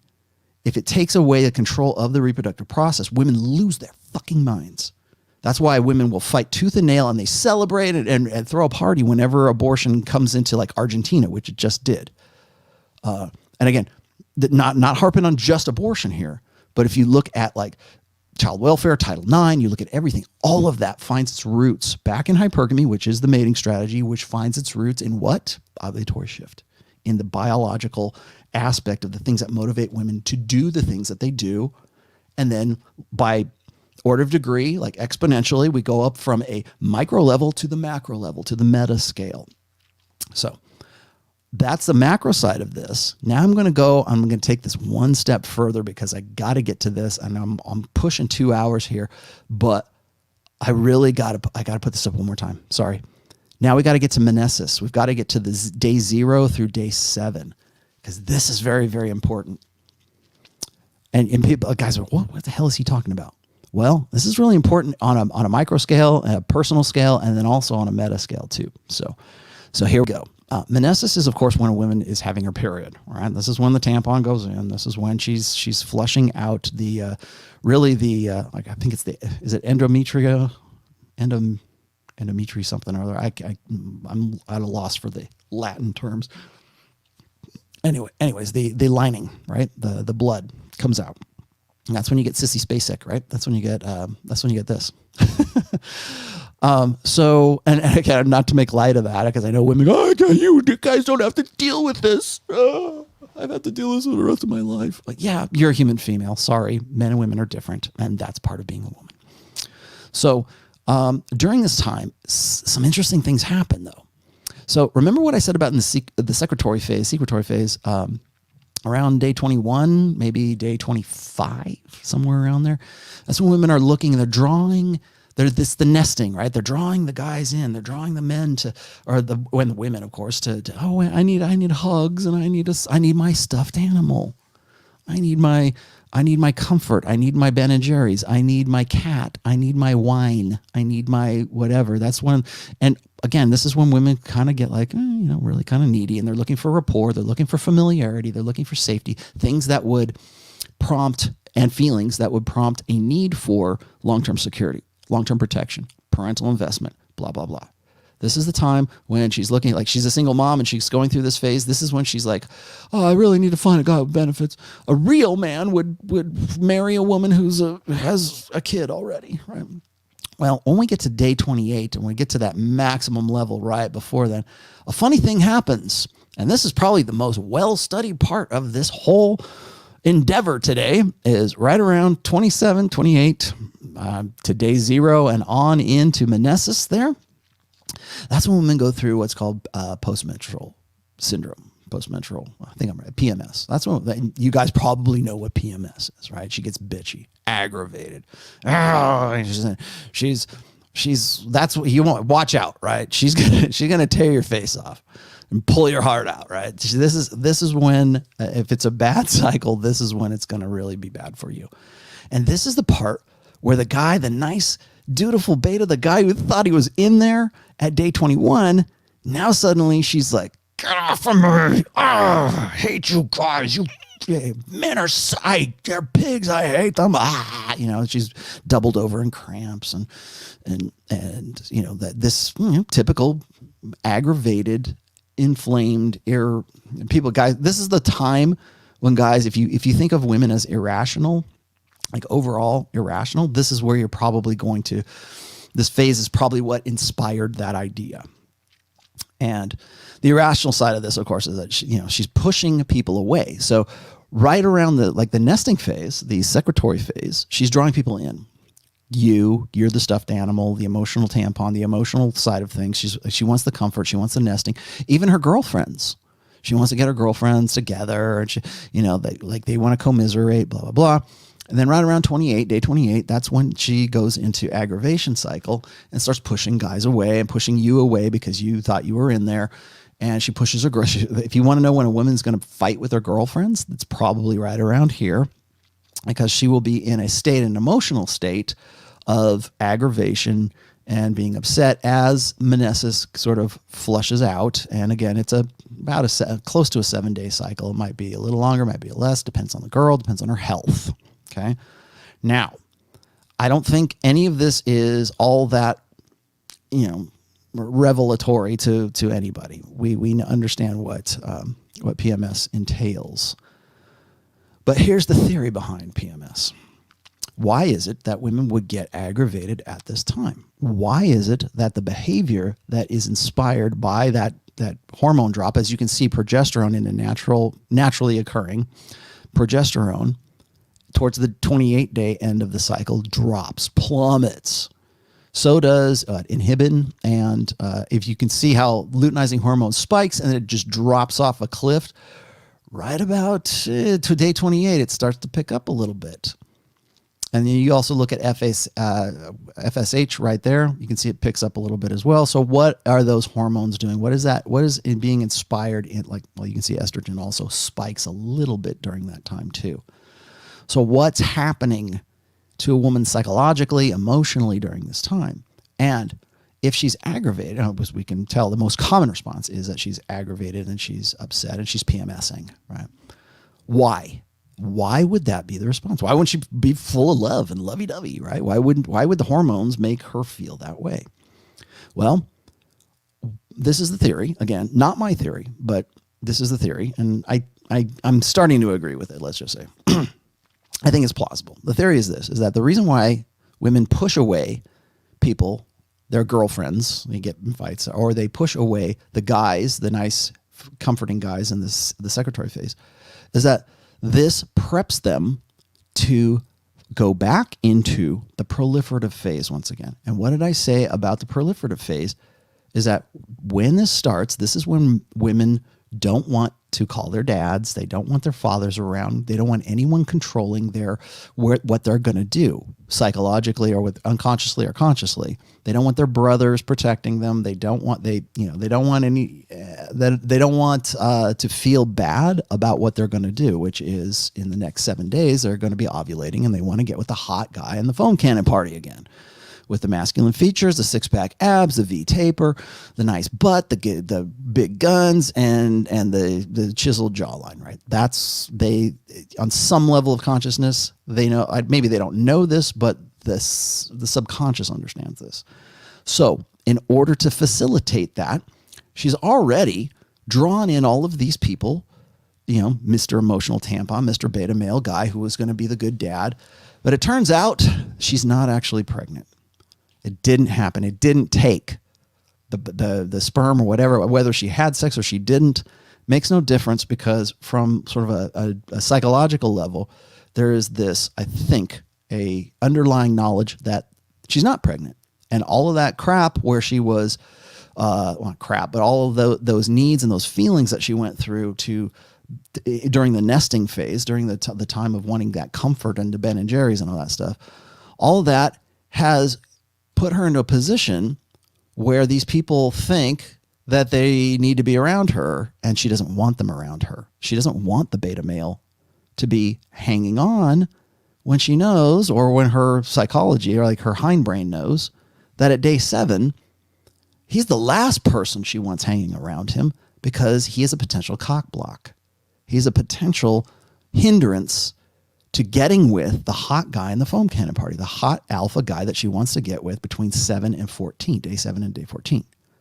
So if you look at Menesis, where she gets bitchy and PMSy, what do? She's just, it's that time of the month for her. And we make social concessions for that woman during that time and saying, well, she's acting irrational. She's hysterical.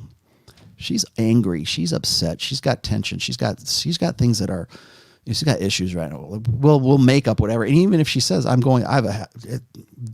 it's my womanly issues, right? It's the things that I need to go take. Well, we'll give her the day off. Take the day off, honey. We will make social concessions for that, and particularly in a social order that is defined by gynocentrism. Well, then, that she's just having that. Or we want to make tampons free, right? Like they are in, is it Holland that they're free now? I can't remember. So we want to make that a state issue. Why? Because we have put women into positions of power. What do women do once they become powerful? When we afford them social and political power? You get free tampons. You get free abortion. You get more money in child support. You get alimony. You get the Duluth model of feminism. That's what women, when they get into power, that's the first priority. It's not the greater good of the society. It's, we need free tampons. We need this. Well, we need to analyze the pink tax. It's expensive to be a woman, right? Well, when you get into that position, yeah. So if you don't know what the pink tax is, it's this idea that it's more expensive to be a woman because you need tampons and because you need these, you need makeup, you need whatever it is, you need these things to allow you to be a human female, a capable human female in human society. And so when women get into positions of power, that's what they do. But what I'm getting at is that during Menesis, during that time when a woman is, it's Shark Week and she's pissed off and she's bitchy and she's PMSing, we will make up socially acceptable, accommodations for that. We'll go, she's PMSing. She'll get over it. Oh, poor girl. Let's give her free tampons. Oh, poor girl. And so we'll make up concessions socially that say, oh, I understand. Is it a heavy flow week? Yeah. Oh, okay. Yeah. Don't take the day off, honey. You won't do that to the guy because obviously the guy doesn't do that, but that's the basis of that. So what that woman is doing is when she's PMSing, she's pushing people away. She's pushing her bitch friends away. She's pushing that beta chump who was a great stuffed animal for her just a week ago, maybe 2 weeks ago. Now he's a liability. He's a liability to go out and go down to Cancun and jump in the foam cannon party and get with hot Giga Chad in the foam cannon party. So she goes, I hate you. Get away from me. You're such a clingy son of a bitch. And so the guy that she told just 2 weeks ago that he was, oh, you'll find a great girl one of these days. Oh, you're such a good friend. Oh, he's such a jerk. I hate him so much. Then a week later when she's PMSing, get the hell out of my room. Go away. Block. Ghost. Whatever. And then the cycle repeats. So let's look at the cycle one last time here. The cycle repeats. So then we go back to day 7. She goes back into what I was talking about in the very beginning of this show, which is the alpha phase. And that's when she's looking for Giga Chad. That's when she's looking for the alpha dude. So the idea is this, and again, please take this with a grain of salt. I'm not saying this is set in stone, but I'm relating it because I think it makes enough sense that this might, I'm always looking for why are things happening? What's the latent purpose of that behavior? What's the latent purpose of the fact that a hormone would predispose a woman to feel in a certain way? And it makes sense that if a woman wants to get with a guy who is the hot alpha guy and she's got all of these beta orbiters around her at the end of the month when she's in Shark Week, it makes sense that she can be bitchy. And what these guys go, oh, okay, well, I'll come back to you later. And then 2 weeks later, once the ovulatory cycle has come around back to the luteal phase, they're right there. And you start the process all over again. And now you're the stuffed animal and you're this emotional tampon and you go through the whole thing again. She gets bitchy, pushes you away, and then she goes out and has sex with the guy. And because her body thinks that it's pregnant. And it's not pregnant. Oh, damn it, we're not pregnant this time. Get these sons of bitches out of here. I'm going to PMS. And now we're going to start the cycle all over again. So that's it in a nutshell as far as ovulatory shift is concerned. And those are the things to like sort of consider that you will not hear from David Buss. You will not hear from Marty Hazelton. You will probably not even hear them from God's side, although maybe you would. But again, these are dots that I am connecting. Again, if data comes out tomorrow and goes, oh, this is all bullshit. Okay, fine. Well, we're going to go back and we're going to ask those same damn questions. And what is the latent function of those behaviors? And how do those behaviors, based on those latent functions, how do those lead to more complex belief systems? How do those lead to political systems? How do those lead to religion? So when we look at guys who get stuck in that cycle, guys who are necessitous, guys who are not the alpha male, they're trying to figure that out. And remember, a woman can only do this for so long. So if you've got here, during the teen years, yeah, obviously the break time, yeah, party years, the hoe phase for sure, epiphany phase, yes, transition phase, yes. But right around the epiphany to the transition phase, that's when women start to prioritize long-term security, beta long-term security, as you can see in that line that's above there in the graph, above arousal, more above the arousal, because they realize that they will not be able to lock down those guys. The time is running out. She's going to hit the wall, right? So that's when women tend to prioritize competition anxiety, as you can see right there, from like about 26-ish to 31-ish. And that's when most women begin to realize that they are not going to be as competitive as they were when they were 22 or 23. And then you have the transition phase and you have the security and anxiety phase. So the reason I said security and anxiety is because primary focus, of course, is security. And then there's the anxiety that they're not going to find that security. So where does that come from? That comes from the luteal phase of the ovulatory cycle that predisposes women for comfort and nesting and everything else. So in a long term, in a meta scale, if we look at age 30 to about 34, 33, somewhere around there, where you go from that epiphany phase to that security, transition security phase. If you look at that section right there, look at what's more important. Well, physicality is always going to be important, right? A woman always wants to get with a hot guy. There's always going to be an opportunity for hot guys. If the opportunity arises to get with that dude, she's going to get with that dude. Status becomes a little bit more important right after 24, 25. Not as important as physicality, but it's starting to come into its own. Then you have affluence and provisioning. All of those. If you look at physicality, status, affluence, and provisioning, what is that? Looks, money, status.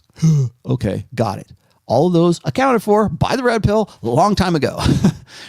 So affluence and provisioning. The provisioning, you'll notice, kicks in right around 31, maybe a little bit before, maybe 29, right around the epiphany phase. And that's what triggers a security phase.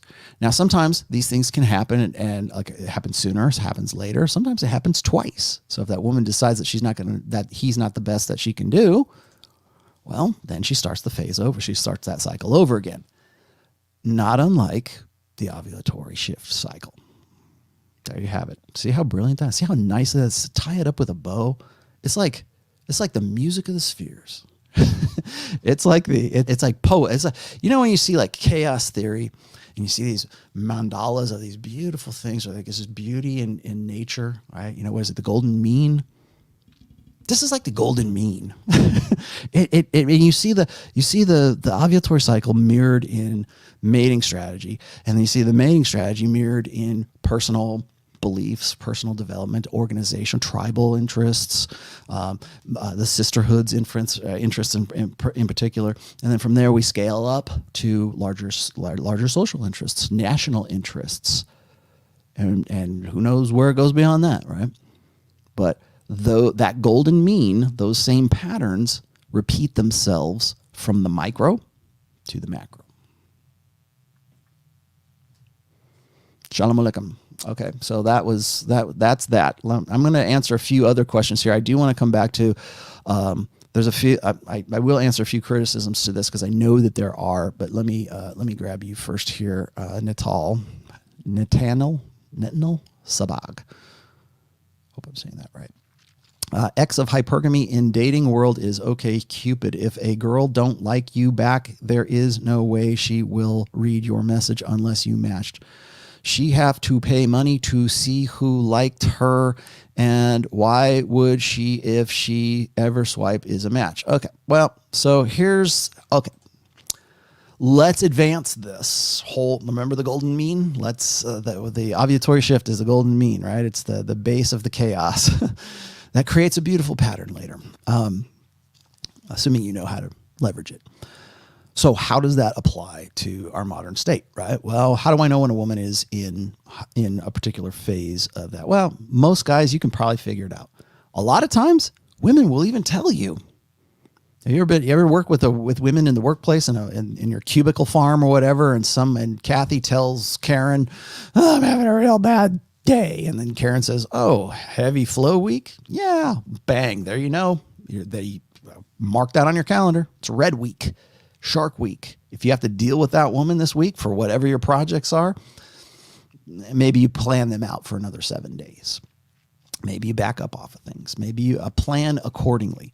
You don't want to do that. You want to be a badass and say, I don't know, who has time for that? Well, okay, you can ignore those things or ignore, but really, your subconscious isn't ignoring them anyways. Your subconscious knows as a man, like you can talk about pheromones, whatever, but you can also understand things from behavioral cues that your peripheral awareness understands about that woman. Why do you feel jealous? Why do you feel mate guarding instincts? Why do you feel, and at certain times, right? Why is it that you feel suspicious and you want to go through her phone, or you want her to delete all of her Instagram pictures or whatever? And right then and there, right there. Is it because you as a man are going to just put your foot down and the business of men is business? And is that what it is? Or is it prompted because you have a peripheral awareness that she's making rules for you, that you are not her first priority? Her Instagram is her first priority. Her OnlyFans is her first priority. Well, why are you thinking of that now? Or are you thinking of that in the long term? And guys will say, because we want to think we're smart, right? We want to think we're rational and we have critical thinking capabilities. And that's true, we do.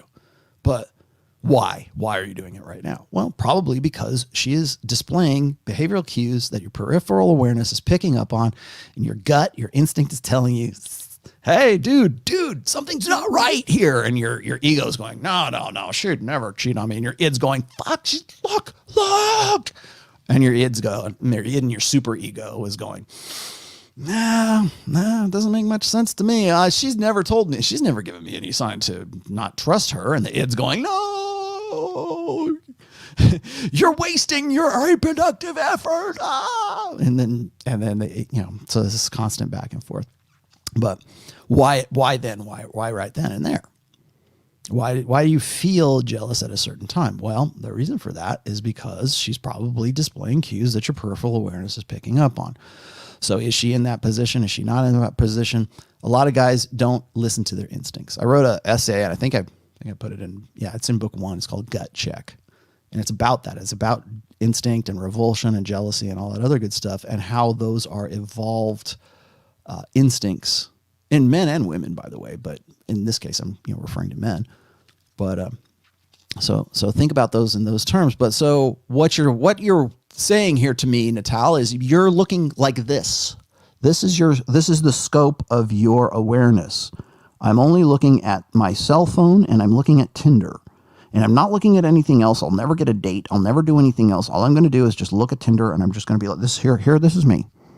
Nothing else, just this existence.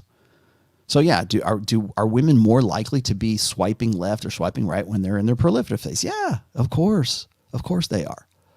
But again, remember, it's not a straitjacket. That's why I keep telling you guys. I've said this since day fucking 1. I've said this in book 1. I've said this since I was on So Suave. Don't rely on buffers.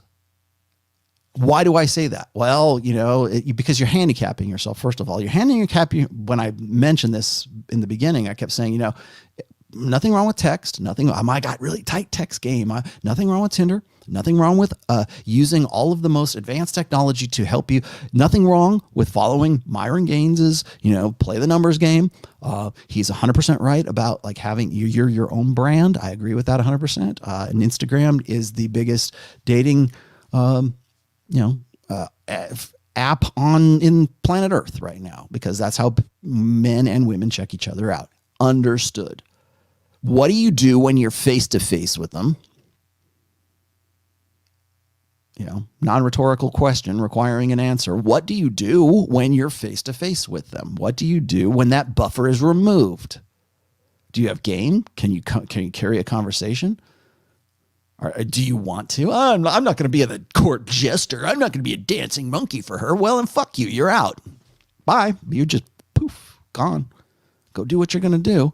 You shouldn't be in this game anyways. You think you're going to remove yourself? You're not, but you are out of the game because you refuse to play. Okay, fine. I'm not talking to you. I'm talking to the guys who say, well, if you're going to complain to me and say, well, they only use Tinder and this is all they ever do. If that's going to be you and you're going to complain about that, then you're in the fucking game.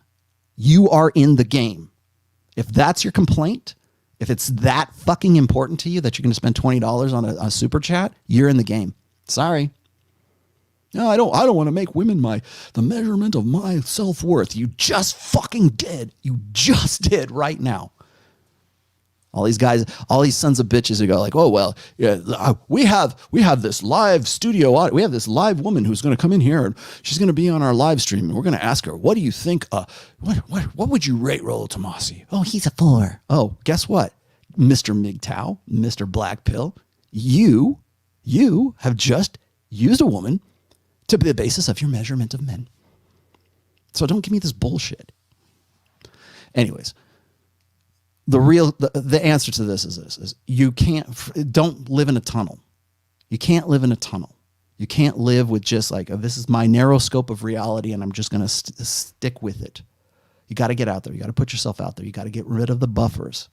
You've got to be good at game in several different domains. So it's not just about being good. Oh, here's my Tinder game. Here's this. Here's that. Sorry. If you're going to talk about game, if you're going to talk about how am I going to maximize my reproductive efforts, Rollo?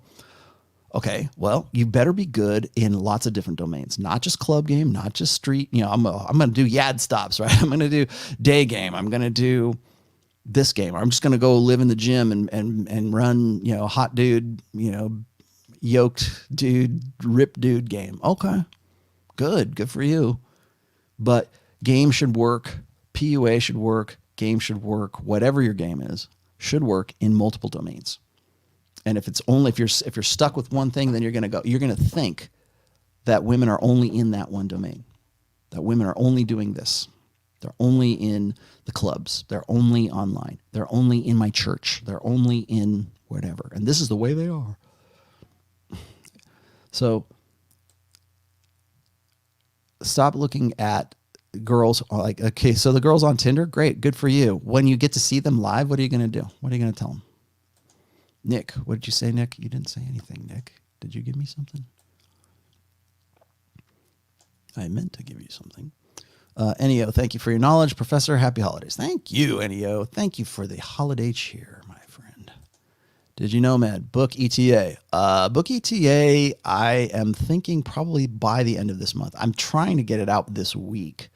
The ebook is is being compiled right now so that I can launch the ebook at the same time that I launch the print book.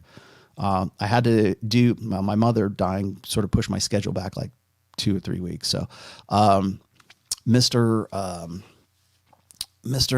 Bada, Sam Bada will be doing the read for me for the Audible, and very close. I would say within the next couple of weeks. You'll have to forgive me, Did You Know Mad, because I have to play a little close to the chest with this one, and there's reasons for that. So let's just say it will be within the next 3 weeks. Got it? Matthias says, can you make a show about sexual dynamics in movies? Some non-Hollywoodian movies have very realistic red pill view of female relationships. What non-Hollywoodian movies? If you watch a movie on Netflix, you're probably watching the narrative. Let's see. I promise I will get to the birth control thing here in just a second. Samurai Flack says, so man who appear alpha then revealed as beta is the ultimate fear. Yes, that's the existential fear. But more so this is having, let me read the rest of this. But isn't that what women really want? Alpha seed in one phase and beta at the other. Yeah, but they want them at the right place in the right time too. Preferably women would like to have that, the best of both in the same guy. But as I was saying here just a minute ago, is most women don't even expect to find that in the same guy. They don't expect the best, the optimal. They do not expect optimal hypergamy, and certainly not in the same place at the same time at the same phase of maturity that they happen to be in at that time. So when a woman is like, say, 23, and she's prioritizing alpha fucks above all else, most women who are between the ages of, say, like 20 and 24 in that 4-year range are not looking for long-term security. They're not looking to get married, especially if they realize their full sexual market value potential. So if you got a good girl who's like, say, 8.5 to a 9, maybe a 9.3, and again, I'm being figurative here, at 23 years old, odds are she's not looking for the guy she's going to spend the rest of her life with because she's maximizing her potential at that time. It's the same thing I would hope that guys would do when they get to be 35 or 36 years old. If they have maximized their potential at that age, usually they have what the most of and the highest potential of what makes them most attractive and what makes them most arousing at that time if they maximize their potential physically, knowledge-wise, professionally, you name it. All of the 436 bullet point checklist, all those things. If a guy could, I don't know how possible this is, but if a guy could maximize all of those things that women run down the list on every one of their dating profiles that they want and need in a man, I'm not won any games, right? You have all those things that women want, that a guy not necessarily lives to do that, but I'm just saying the odds are he's going to have the maximum amount of those things at the highest level that he can, right around 36, or he's on his way, let's just say. He's just hitting his stride at that maximum peak potential. If that's you and you have that sexual selectivity at that age and you know this and you like, screw it, I'm going to bang 22-year-olds.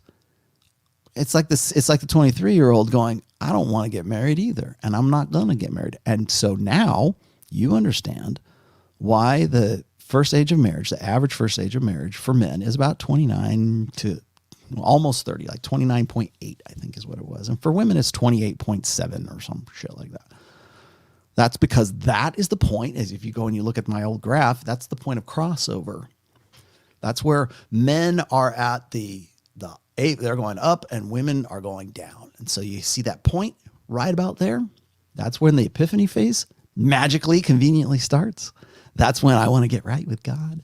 That's when, and that's when men say, well, I'm done with the game. I need to find a girl to settle down with. And you know why? I would argue this. One of the reasons why 29-ish, like a little more, like 29 to 30 is the prime age for first marriage for men is because that's when women whose prime age for first marriage is 28 to 29 are going, you're such a swell guy. I can't believe you were here all along. And you're the one for me. I'm done having my fun. No fun left for you. But we're going to have lots of responsibility and babies and a great bright future. And you want to save the West already, don't you? And the guy goes, well, you're pretty hot and I don't get much pussy. So, and you're saying the things that I've always believed for the last 10 years while I've been stroking it to, Tommy Lahren. So yeah, let's do it. Sounds like a good idea to me, right? That's 29 is the age at which men are still ignorant enough of the game to make a bad decision. And it's late enough in the game for women to go, well, I got to check out. I got to get off the carousel. So I better make this guy feel special so that we can get things going for what says his duty. And it's this is what men ought to be. There's a reason, and it's not a coincidence that it's 29, 28, 29 right there. That's why I pegged the epiphany phase at 29 to 31 for women. And sometimes it happens a little bit before, a little bit after, just depends, right, on the chick, but right around that time. And that's why it's no coincidence that that's the time of the average age of first marriage. And there you go. What did you say? So yeah, let me just, I'll give you the quick rundown of this samurai flak. So yeah, it is what women would like to find maximally in, the same guy, but especially in a global sexual marketplace where women believe they have more options than are actually realistically actionable for them to get. That's why you get the high divorce rate. That's when you have divorces, that's why you get like marriage out of wedlock, or babies out of wedlock. And so what you have to, let me say, because what you're talking about here is actually two different questions. The first one is so a man as appears to be alpha and then revealed as a beta is what she fears. Yes, it is. So, but it's a fear based on what is he authentically, right? Is this guy, the predominance of his personality, of who he is, what he is, let's just say subjectively, like, is he mostly alpha? Is that who he really is? Or is he a very clever beta who figured out how to get in there and slip under the radar and say, hey, I'm not really a sandwich artist. I'm going places, baby. I'm going to be a rock star. I'm going to make partner in the law team. I'm actually the hot guy in the foam cannon party. And she goes, okay, let's have sex. And so they do. And then later on, she finds out he's really a barista, or he's really whatever. And he's not that guy. That's the existential fear, is to be duped, to be tricked by a guy who looks alpha, but is not actually alpha. He's actually beta, that she only finds out later after she's had sex with him, after she's married him, after she's had some sort of emotional investment in that guy. This is also why, because the hypergamy, I don't think I've talked about this before, but because the hypergamous filter is so imperfect, it's flawed. Like women, that's why women get pissed off when guys like do something like guys teach other guys game. You want to know, like, I've talked about how women want a guy who just gets it, the guy who just naturally, because he's alpha, he understands the nature of women because he's had so many women that he's experienced them enough that he has a muse mastery about women that baby, I know what you're talking about. Like he's smooth, he's quick, he's witty, he's funny, he's someone she looks up to. He's someone she admires. He's the guy. He's the alpha male. He's the guy. He's going to act differently than the guy who's the beta male. So she gets with that guy. That's the man. Oh, he's funny. He's gonna gives me all goosebumpy and everything. And that's the guy that she wants to get with. But that dude turns into beta bucks dude. Ha, tricked ya. Well, again, like I said in the past, that could be a death sentence for women. But the reason she wants him to just get it, or men to, like, why women they think that men ought to be mind readers. The reason for that is because the guys who are mind readers are usually alpha, because they have been given enough opportunity, or they have had enough, they've been rewarded by women's attention and women's experience with women to be able to just get it. So when you, as a beta male, go, well, I'm going to ask this girl, I'm going to get my notebook out and I'm going to ask a whole bunch of women, like, what is it that you want in a man?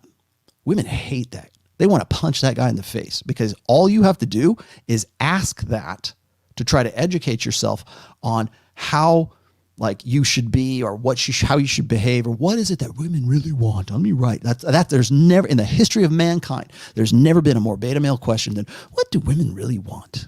And then if you watch Mad Men, like, who cares? That guy who says, who cares? That guy gets it.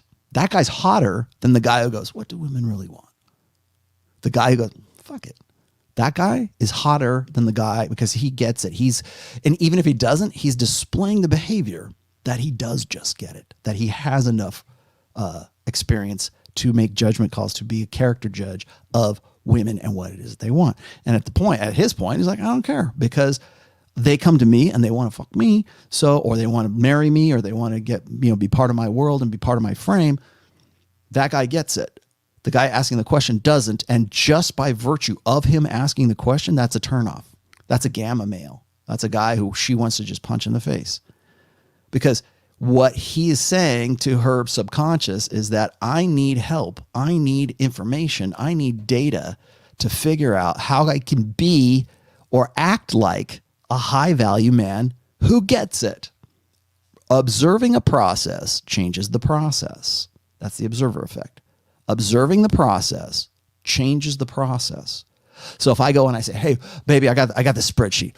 I'm going to ask 20 girls what it is that they want in a man. What do you want in a man? Is this important? Is that important? Da, da, da. I'm collecting data for this scientific study. What that does, that telegraphs to a woman's psyche that, first of all, you're a chump and you don't get it. But also, this guy is going to take this data and give it to his friends, and they're going to develop some system to get around our intuition. So all these chumps who don't get it are going to pretend that they do get it, and then we're going to fuck them. And we could probably lose our lives. We could probably be, in some way tricked or duped by these guys who we gave them information to. So what do women default to? Bullshit, fluffy, lovey-dovey, chick crack crap. You want to know why you should never take women's advice when it comes to dating or relationships or marriage or anything else? Is you will not get accurate data. And if you get accurate data, it will be only from one side of hypergamy. It will be from, and usually that's from the attraction side. It's from the luteal phase, right? It's from the comfort. It's from familiarity, comfort. I got to be comfortable with you before I have sex. Bullshit. You fucking chat in the foam cannon party. How was that comfort? No, it wasn't. It was anxiety. It was urgency. It was sexual tension. He was drunk. I was cute. I was drunk. He was cute. And one thing led to another. You bang that guy. But you're going to tell all these beta male guys who don't get it that if they want to get it, then they got to be the guy who's very supportive and familiar and has rapport and is going to spoon with me on the couch and is going to be my stuffed animal when I'm in my luteal phase, because that's what I'm going to need the most of for most of the rest of her life. Because remember, women's sexually viable ages, like her SMV peak, lasts for a fraction. Like, look at this right here. Here, I'll show you. I will show you. See that? See where the SMV peak for women is at 23-year-old right there? So let's just say, for sake of argument, even if we just go from like 15 all the way up to 23, right? Her peak years, so she's not legal until she's 18, right? So let's just say 20 to maybe 25. I'm going to be generous. That's 5 years. 5 years of peak potential, peak agency, peak hotness, peak competitiveness, compatibility, whatever you want to call it. And then look at how long do women live? The average lifespan of women, I think, in Western cultures is something like 80 to 90 years old. So for a brief 5 years in a woman's life, this much, yeah, she's got to cram I got to get everything I can. If I was a woman, I'd think the same thing. And in fact, so much so that it would probably be embedded in my psyche, in my evolutionary or my evolved mental firmware, that I'm entitled to the world. The world's my oyster at 23. Goddamn right. I would think the same thing. That's why guys complain, oh, women are so powerful. Yeah. And when they're at that peak potential, that they maximize that shit. And they have to maximize that shit because it's this much of a lifespan that goes all the way up to at least maybe 85, 90. It's 5 years out of 90 years. 5 of those years out of 90 years, you're at your peak potential. And you are going to be necessitous of long-term security a lot longer than you're going to be necessitous of hot guy in the foam cannon party, of alpha hot giga chad dude. That right there, my friends, should be something that educates you about the nature of women and about the nature of why hypergamy is not a straitjacket. Yeah, it seems like it. Certainly does when all you're doing is swipe. She just wants to swipe on Tinder. Yeah, she does. But at some point, she's not going to be able to do that anymore. In fact, we laugh at that. Like Rich Cooper throws up Tinder screen caps all the time about how can you believe this woman actually thinks this? Oh, she's 26 years old. She looks like she's 46 years old, and she's got 4 babies from like 3 different guys. And why would here's a big red flag, right? We laugh at that, but the reason why she's necessitous is because she needs benefits. She needs long-term security. That's why. So when the secret, here's a secret for you. Here at the end of the show, here's a secret for you. The reason why women give bad advice when it comes to relationships is because they only want to focus on what's flattering, which is long-term security. Well, the guy for me, the guy who's going to live with me for the rest of my life and have babies with me, he's got to jump through all these hoops. He's got to follow these rules. Well, women make rules for betas and they break rules for alphas. That's not going to be part of the advice that most 95% of women are going to tell you. They're not going to tell you about the alpha fuck side of hypergamy. They're only going to stick onto the luteal phase, the beta buck side of hypergamy, because first of all, it sounds good. And we build moral scaffolding, moral frameworks around that because we want guys to be responsible, right? We want guys to form families, and nothing wrong with that, but you're not going to get the full picture.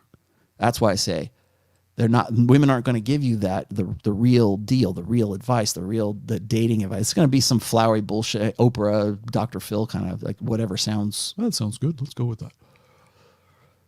So what that is based on though, is the fact that women do not want to teach men who do not deserve to know that truth, the truth, so that they can formulate something and figure out how to do an end run around their existential fear. Got it? Good, great. Okay, I got to back up a little bit because I know I missed a shit ton of these things real quick here. So let me go back. I'm getting really long-winded today.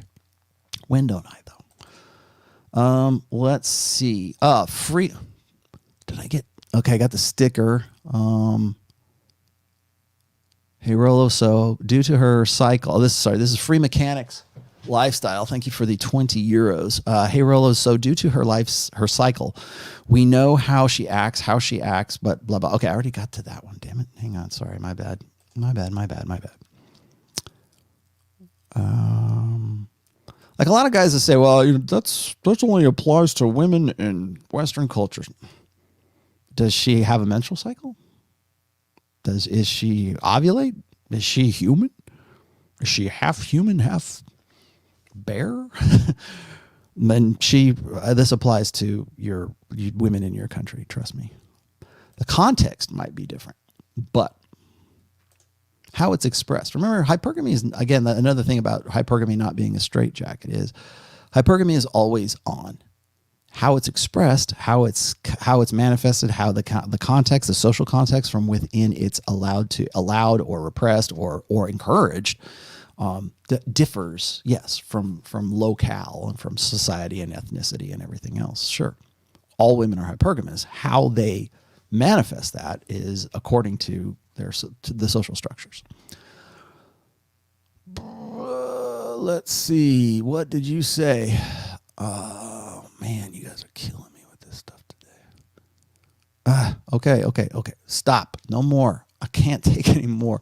It's like I want to have. Here's the thing: is I want to read every single one of these. I really do. And now I'm looking at like 200 of these. Book ETA, I got to you, DigiNomad. Thank you very much. I'm going down the list here. Hang on. Matthias says, can you make a show about sexual dynamics? I got to that. Kelvin, why? How can we tweak our alpha game even though the need for security is stronger in the luteal phase? Well, first of all, and this isn't a perfect world. Ideally, particularly in our ancestral past, men would do that with a lot of the things that we think of as sort of like gimmies, right? As we take for granted socially. Like I was just saying a minute ago, like when the guy on was our Mad Men says, yeah, what do women really want? And the other guy goes, who cares, right? The guy who says, who cares? That's the guy who's naturally going to up the alpha when he understands the behavioral cues, the peripheral behavioral cues from women when they're in those phases. So the woman is acting up or she's like hysterical. Like we used to call it hysterical, right? When a woman is acting hormonally, when a woman is she's moody, you can get like there's I think as men, we sort of figure those things out. Now, if you live with women long enough, you have a mom, you have a sister, you have a girlfriend, you have whatever, you have to work with them. You sort of get the idea of, I think instinctually you will understand like when she's in those particular phases. Like, again, you can see this behaviorally by like what she wears and how she talks and blah, blah, blah. But I think there's an instinctual way that guys get it. Guys understand that when a woman is in her, for, whatever phase that she's in instinctually. And so what we're trying to do is you're trying to take that and bring it into something that's cognitive that you can like understand. But the problem with that, the reason why it's instinctive and not something that you have to constantly think of is because it's too much. It's too complex. So there's too much behavior going on for like when it comes to certain things, like as humans, we can't process too much information. We can multitask, but we can't multitask to an infinite degree. So we farm out that awareness of things that are less important to us, and then we focus on what is important to us. Now we can do that like sort of in the now, and we can do that like sort of like over a lifetime as well, right? But we focus on what's important to us that comes into our awareness. Like if somebody says, I'm going to kill you, here's a gun. Yeah, I'm focusing on the barrel of the gun, right? But I'm also aware of what, hopefully, if you're situationally aware, you are also understand what's going on out here, that you're not actually, like I'm focusing on the screen, like it's all this shit that's going on around the side of you that your mind will process and you're aware of it, but you're not focusing on it. Like, oh, okay, there's about my water bottles over here. Okay, I know it's there and I can see it in my peripheral vision. I know it's right there. And if I wanted to reach over, I could reach over and grab it if I wanted to. But so cognitively, we do the same thing. But what you're asking me is like, how do I take that instinctual peripheral awareness and drag it into my cognitive awareness? And the answer is, why would you want to?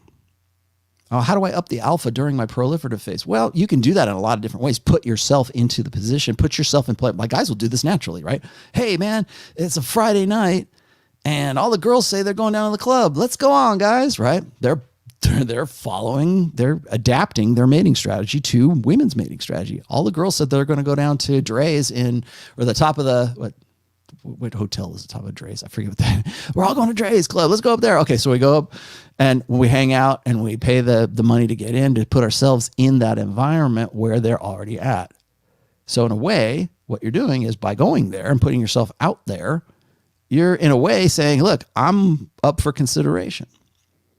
Whether or not you're alpha or not doesn't make any difference at that point, but you're putting yourself out there. That right there is probably most guys won't even do that. They won't even, I'm not going to do anything. She should just come to me. Well, guess what? You want to put yourself in a position, or you want to maximize your reproductive, potential. You got to put yourself out there. You got to play the game at some point. Sorry. I'm going to be a dancing monkey. Well, go watch the dancing monkey video. I've already explained why that's bullshit. So. Let's see what else is in here. You guys, why at the end? Why? I've been going for 2 hours and 42 minutes at this stage, and now everybody has a question. Okay. Let me get to you.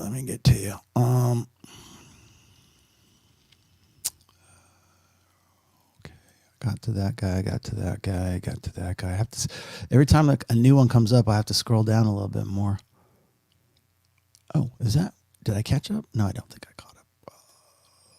Okay, that was that.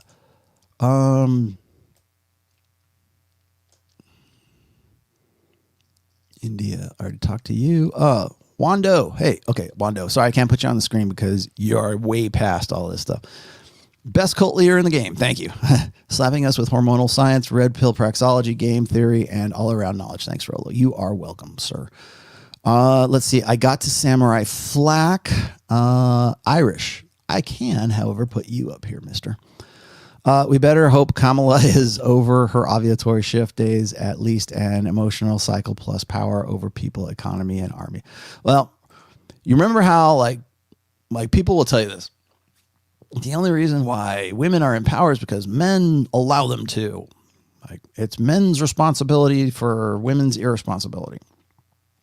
Okay, Well, if that's the case, if that's what you really honestly believe, then you also have to put that in the context of what women are going to prioritize emotionally and everything else. So if you are going to, as a man, if you think this, and I don't, but like not entirely, but if you think, well, women would be better if men would be just more responsible. Great. You know what your responsibility is? Know this shit. Know exactly this stuff. Because if you don't, you're off the books. You've got no right to say shit to anybody. If you're going to talk about, it's my morals and my belief and this kind of stuff. Okay, great. But that doesn't excuse you from thinking. That doesn't excuse you from this data.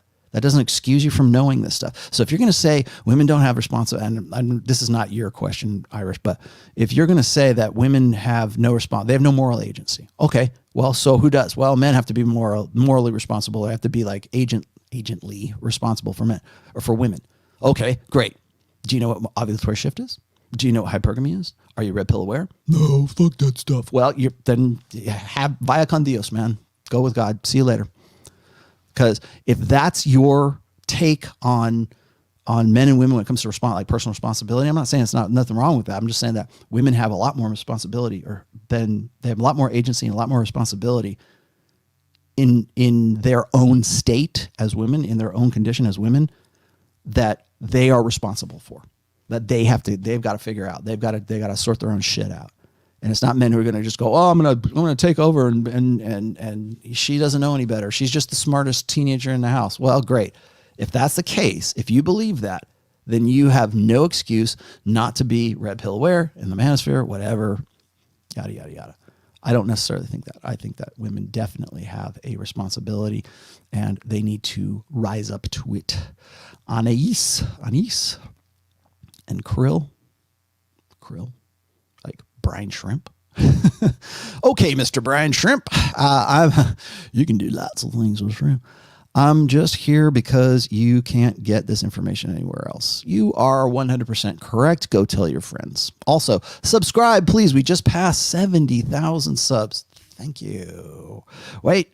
The champ is here. Okay, there you go. That's for me this time. Yes, we just passed 70,000 subs. You guys are awesome. Alex J, let's see. Can I get to you? Yeah, I can. Here we go. Alex J. Rollo, I am lining up an opportunity to study EvoPsych at the respectable grad program here in the States. Thoughts? You know what, dude? Give me your thoughts once you're there and once you're doing it. My best advice to you is this, is if you are in a major university and you're learning evolutionary psychology, be prepared to deal with almost 100% women. Psych grads today, I don't know how many are in EvoPsych, but psychology graduates today are primarily women. I think it's something like 80, 85%, according to the APA even. So be prepared to be pandered to be, and stay red pill is basically what I'm saying. Stay red pill, stay on top of your game, understand that that's what you're in for. Skeleton.Elton. What the fuck is these names, dude? Hi, Rollo. Do you ever wonder if 10% of today's men became truly red pill, how much that would affect the economy due to non-simping? I think a lot more than 10% already are. I think a lot of guys, and including the simps you're talking about, the simps. Remember the game? The simps. I think that a lot more guys are more red pill aware, certainly in 2020 than they were in 2010. I think it's more than 10%. I think that this stuff has become unignorable. So even if you're not watching me or you're not reading my stuff or you have never heard of the manosphere before, guys are waking up just sort of organically. So I think that a lot of guys, all the guys, for the amount of guys, for the percentage of guys that have never heard of this stuff, they're aware. They've just never seen it like put in their face formally. So what would happen? Well, my other point is this: how much would it affect the economy? Well, yeah, I get it. You're telling me that guys would stop simping and then the economy would change? No, it wouldn't. There's plenty. You know how many of the guys in the black pill community, how many of the guys in the doom pill community are simping for girls right now? I would say a very, very high percentage of them are. In fact, I know for a fact that some big name guys who everyone says is a great MGTOW dude, or is and on the extreme end, a guy who's a black pill guy, all these, they're essentially simping one way or another. Like whether they're looking for women for their own approval, or they're looking for women as sort of like the metric of other guys. Or they pretend to be like these really dyed-in-the-wool MGTOW guys, and they're trying to import their foreign brides over to the United States because they're not actually out of the game. They just don't know how to play it. So I think it's entirely possible to be red pill aware and still be a chump and still be a simp. You can be red. Again, that's not mutually exclusive. Remember, if you're red pill, that doesn't mean you're alpha. If you're blue pill, it doesn't necessarily mean you're beta. You can be a blue pill alpha easy. You're just unaware, and you're just a chump, and probably a really bad white knight. But you can also be a red pill simp too. So it's not the cure. It's not a panacea for the world's economy of simps, because there's plenty. I would say a vast majority of these guys who beat themselves up over this shit are simps, and they're red pill aware. The end. Irish once again. Any opinion on Mamala? Mamala, is that what we're calling her now? God forbid. President Kamala Harris showcasing her stepchildren almost as her own when she disavowed motherhood for career and pushed abortion policies. Is this cuckoldry in reverse? Yes, it's what I've called, and if you go look at any of the previous videos I've done, this is retroactive cuckoldry, and she is the poster child for it.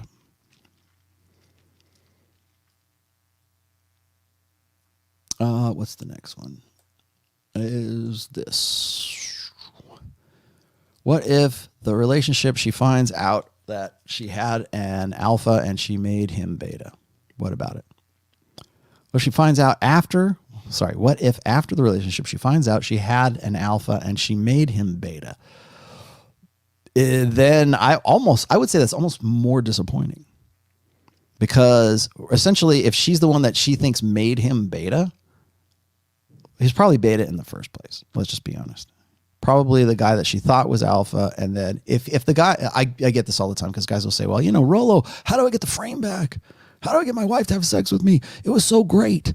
We were fucking like rabbits in the backseat of the car and all over creation. And now that we're married, she wanted to give me a blowjob, and a baby's on the way. And once that baby's here, then I'm never going to get laid. Oh, I lost the frame. I went from alpha to beta. No. You were never alpha to begin with. You were never that guy. You were the guy that you were a means to an end. But I would say, I would argue this is probably in most of these cases where guys think that they were so alpha, and well, I became beta because of her. No, you became beta because you're blue pill and you never killed that beta. You became beta because you were already beta, but you thought you were alpha, but you're really blue pill conditioned. So you fell back on your blue pill conditioning. That gave her the impression that you're predominantly a beta, and therefore now you're in a shit world. Sean Coombs. Are you going to tell me? Let's see. What is Sean Coombs going to tell me? Are men incapable of respecting women in a way that women expect they should be respected like men? Yes, absolutely. In fact, Sean, I will refer you, instead of giving you a very long drawn out answer, Sean, go to therationalmale.com, type in the word respect. Last year, as a matter of fact, last December, I wrote 2 essays about the gender differences in respect between men and women. And yes, you are 100% correct. It is one of those issues, or one of those concepts, let's just say. Respect is very similar to that of love. How men and women have different approaches to love and different concepts of love. So men tend to, when it comes to, in this case anyways, when it comes to respect, men tend to base respect on what makes a man respectable. Like respectability is very important because men have dominance hierarchies. So we say that Joe is higher than Jim. Joe is the sergeant and Jim is the colonel, right? Or whatever it is. We rank in order of importance who's more respectable than the other, right? For women, we say you just have a default responsibility. You just have default respect because you have a vagina. So I respect you. And the reason for that is most guys and women love that because they don't have to do anything for respectability. But it also shines a light on how men and women reward each other and what our priorities are from a social standpoint. For men tend to be more meritocracy, more meritorious, I guess. For women tend to be more communitarian and more socialist. So respect is just something that you get. It's just a common courtesy, right? Well, amongst men, it's not. It's something you have to earn. You have to be better than something. You have to do something that is respectable. I don't know what that is, but it's based on performance, whereas respect for women is just based on having a vagina. Brutus Buckeye, thank you so much for what you do. You are welcome, Brutus Buckeye.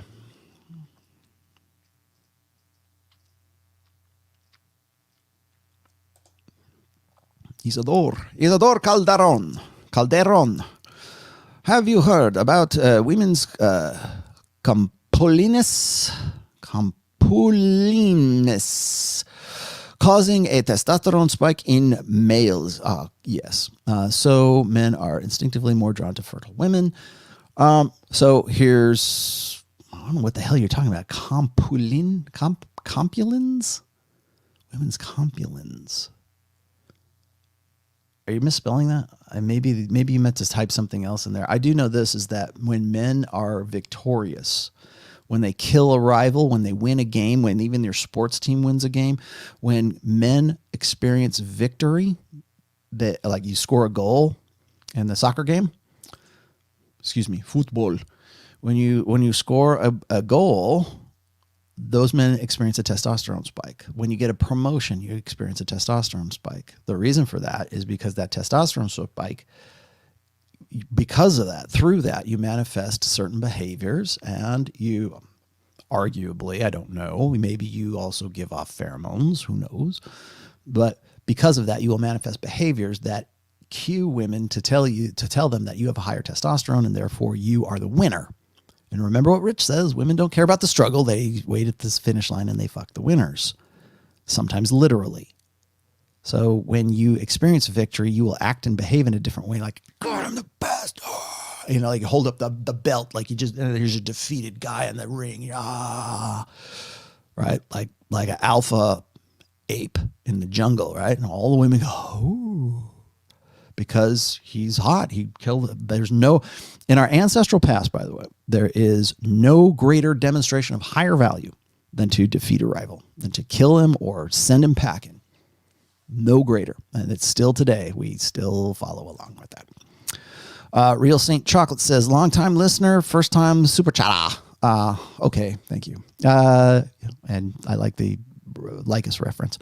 Your work is life-changing. 2 questions. What is the would-be 10th iron rule of TOMASSI?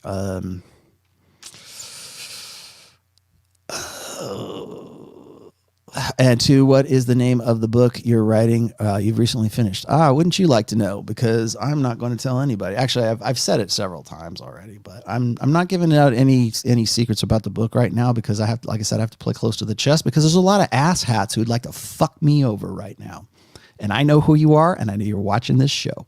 So, anyways, I'll let you guys know all about that. It's already trademarked and copyrighted. So, what is the would-be 10th iron rule? I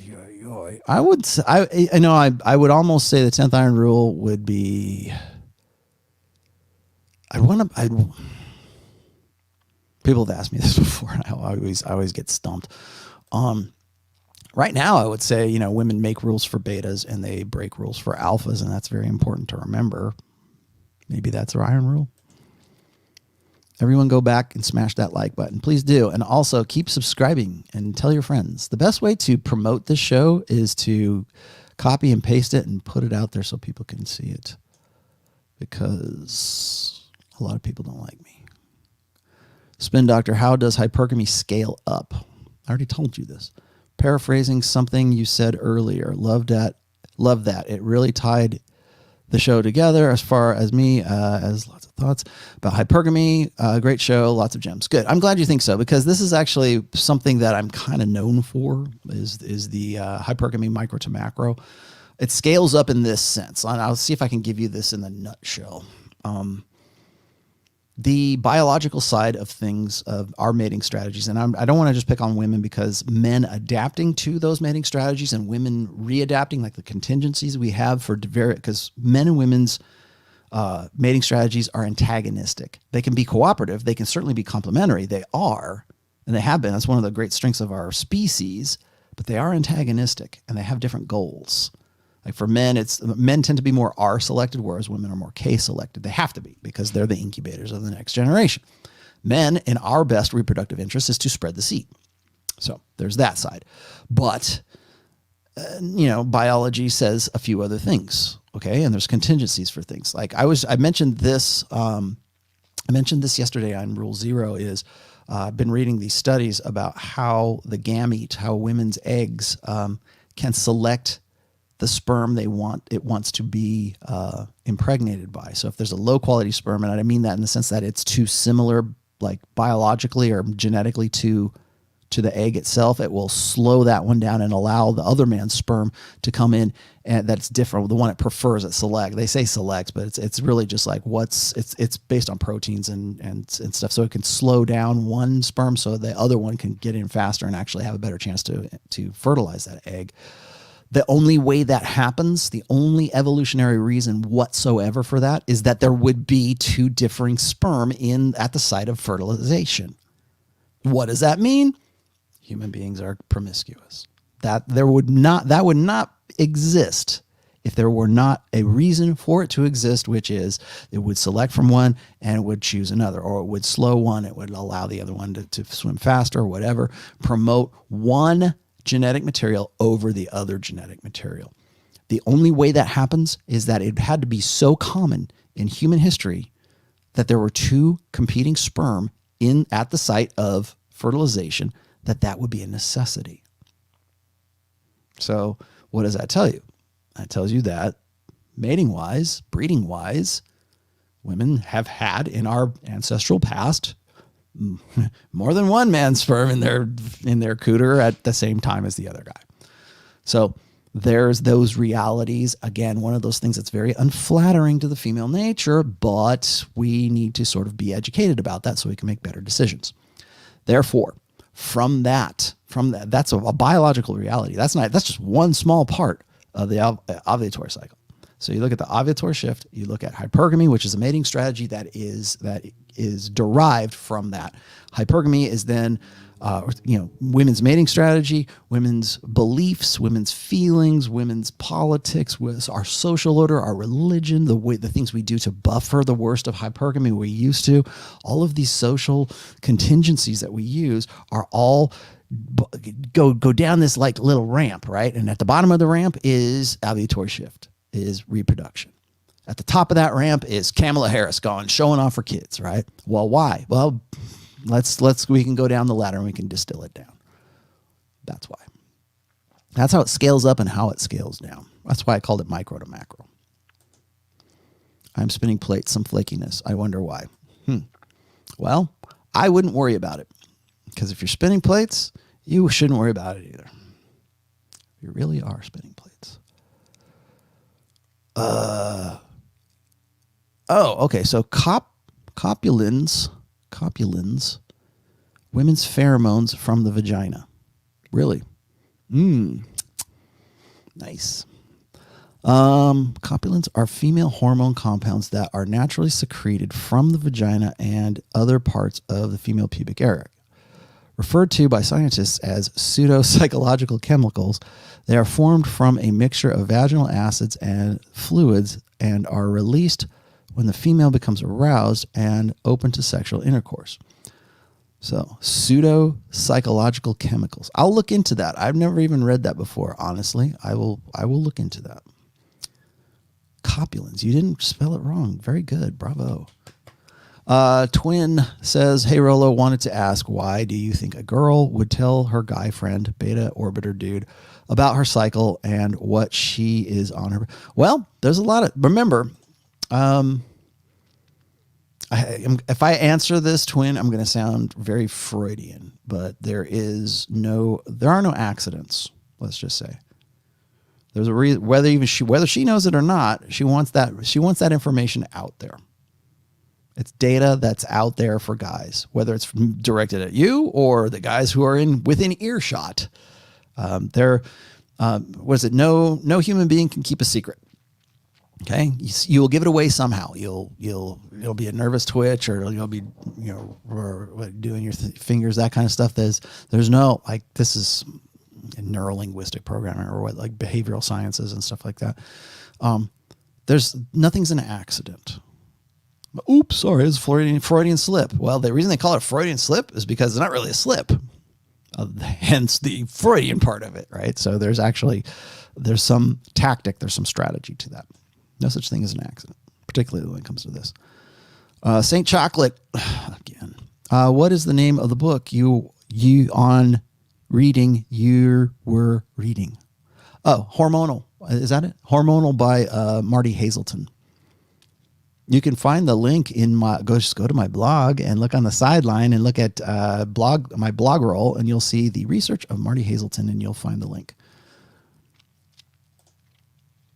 What is the rating? Oh, man, you gave me 2 of the same. Thank you. Is that it? Because I am about done. I think I'm done. I wanted to, at the very end here, and I probably should have answered this sooner. Aiden said he broke up with his girlfriend after she told me she would spend New Year's Eve with her ex-husband, which is also our anniversary. She claims they're like family because of dogs. Didn't want to change any plans, comply, or goodbye. Your thoughts? Good. That's what you're doing. What you ought to do, my friend. You're doing what you ought to do, Aiden.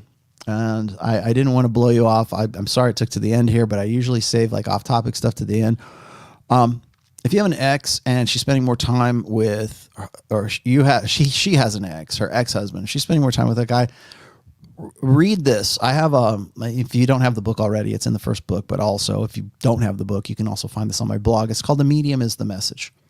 What is her medium? What is the behavior that she is displaying to you? And what is the message that it is sending to you? The fact that she's with her ex-husband on New Year's Eve and she keeps saying, oh, they're like family. Yeah, I'm sure he's still like family, and I'm sure he's probably nailing her. And your suspicions are probably confirmed. And even if they aren't, that's disrespectful. And you should be walk out on your legs, walk out on your feet, and not on your knees. And that's probably the best advice I can give you. And I'm pretty sure most every guy will give you the same thing. So medium is the message. And this goes out to anybody who's in a similar situation. There's no such thing as mixed messages. As I was saying before, it's like, there's no such thing as a secret, right? There's no such thing as an accidental behavior, Freudian slip, right? That's not an accident. The fact that she's spending time there with him and not you, you're not her priority, and you won't be her priority. And you're doing the right thing by dumping her and dump that bitch. DTB, dump that bitch. I need a sound clip. Somebody give me the dump that bitch sound clip, and I will put that in my repertoire here. Dump that bitch. I need to get that, and I got a couple other ones on my mind that I want to do too. So that is that. I hope you guys got a lot of this, a lot of education out of today. I had a lot to cover, and I guess I went for 3 hours. Sorry. Although I didn't go for a full 3 hours. I answered for the last almost hour. I've answered all you guys' questions here. Last but not least, and I would be remiss if I didn't say this, is like when it comes to hormonal birth control, a lot of people will say, well, and you've probably read these articles, and I didn't cover this. I'm just going to briefly touch it right now. As a lot of guys, and don't give me any more super chats. I'm not going to get to any more. I'm sure you've read these articles where they say, well, women are going for guys who are chumpy beta males. Has that been anybody's experience? We just had a guy saying on Tinder that women are only looking for the guy that's the hot giga chad on there, right? Is that anybody's experience? That they tend to go for these chumpy beta males? Well, we can look at this from sort of a statistical perspective and say that, well, there's something that's not quite right with that. Because what they're saying is that because women are on, and usually it's a progesterone, hormonal birth control. Remember, there's different kinds of hormonal birth control.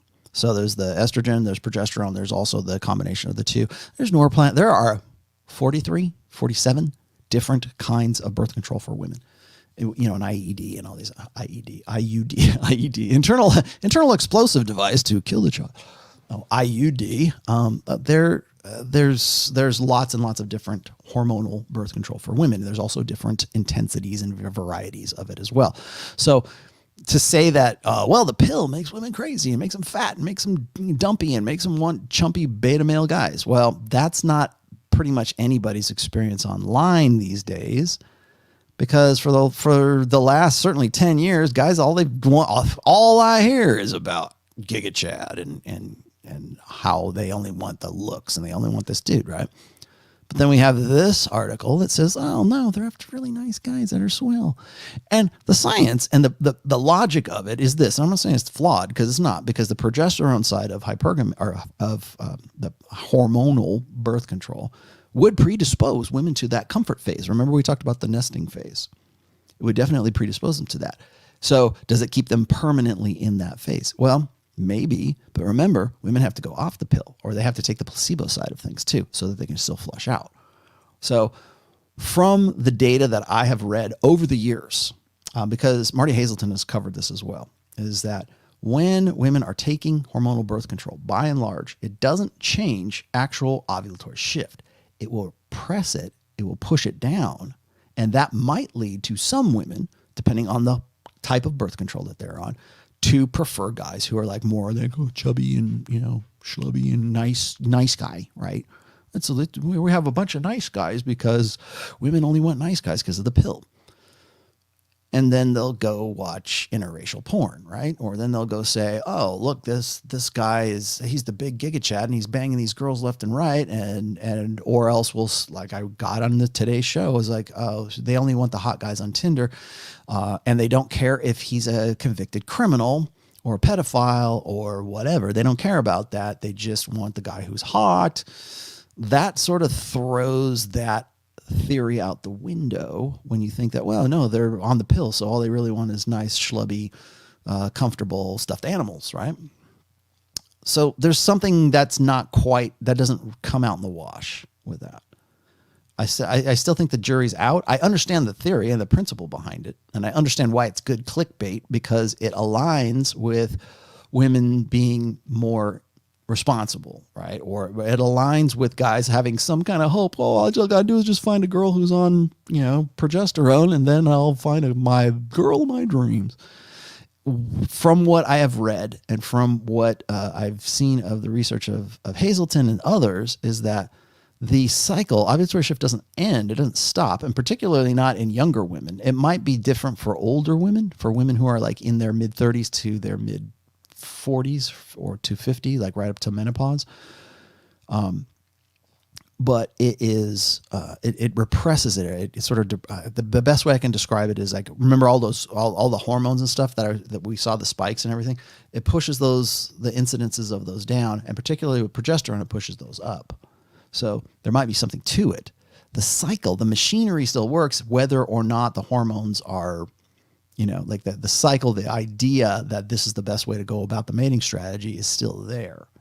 So when a woman is in her down cycle, because remember that when women go off the pill or they take the placebo side of the pill, they're doing that during menesis, right? Because they still have to flush it out. A lot of women have said this, is that they just want to stay on progesterone all the time. And that'll make them really crazy. Who knows? But a lot of there's been a lot of studies about women on the pill for prolonged time who get fat, get crazy, get bitchy, get whatever. But the one we focus on is oh, they want beta males. Well, I think there needs to be more work done on that. I think there needs to be a definitive study in it, like what type of hormonal birth control. So I'm not saying that that's not a factor. It can't be a factor. I'm just saying what it's doing is it's taking that natural cycle and it's just downplaying or pushing down, that is depressing that natural cycle. So yes, is birth control a bad thing? Hormonal birth control? From a social sense, you can certainly make the case for it. You can say, well, it makes women crazy, but again, it's what do you want? It's a cost to risk benefit, right? Do you want to have sex without a condom? Okay. Well, keep those things in mind. I will see you guys on Wednesday. And no, actually, I'm not doing a show on Wednesday. That is too close to the holidays. I am going to do, I might do masculine. Actually, I shouldn't say that. Maybe I'll maybe do a Q&A. Should I do a Q&A on Wednesday? I'll do a short Q&A. Possibly. I might not do a show on Wednesday. But watch this space or watch my Twitter feed and I will let you guys know whether I do one. I wasn't planning on doing one on Wednesday because of the holiday that is coming up, which is Christmas.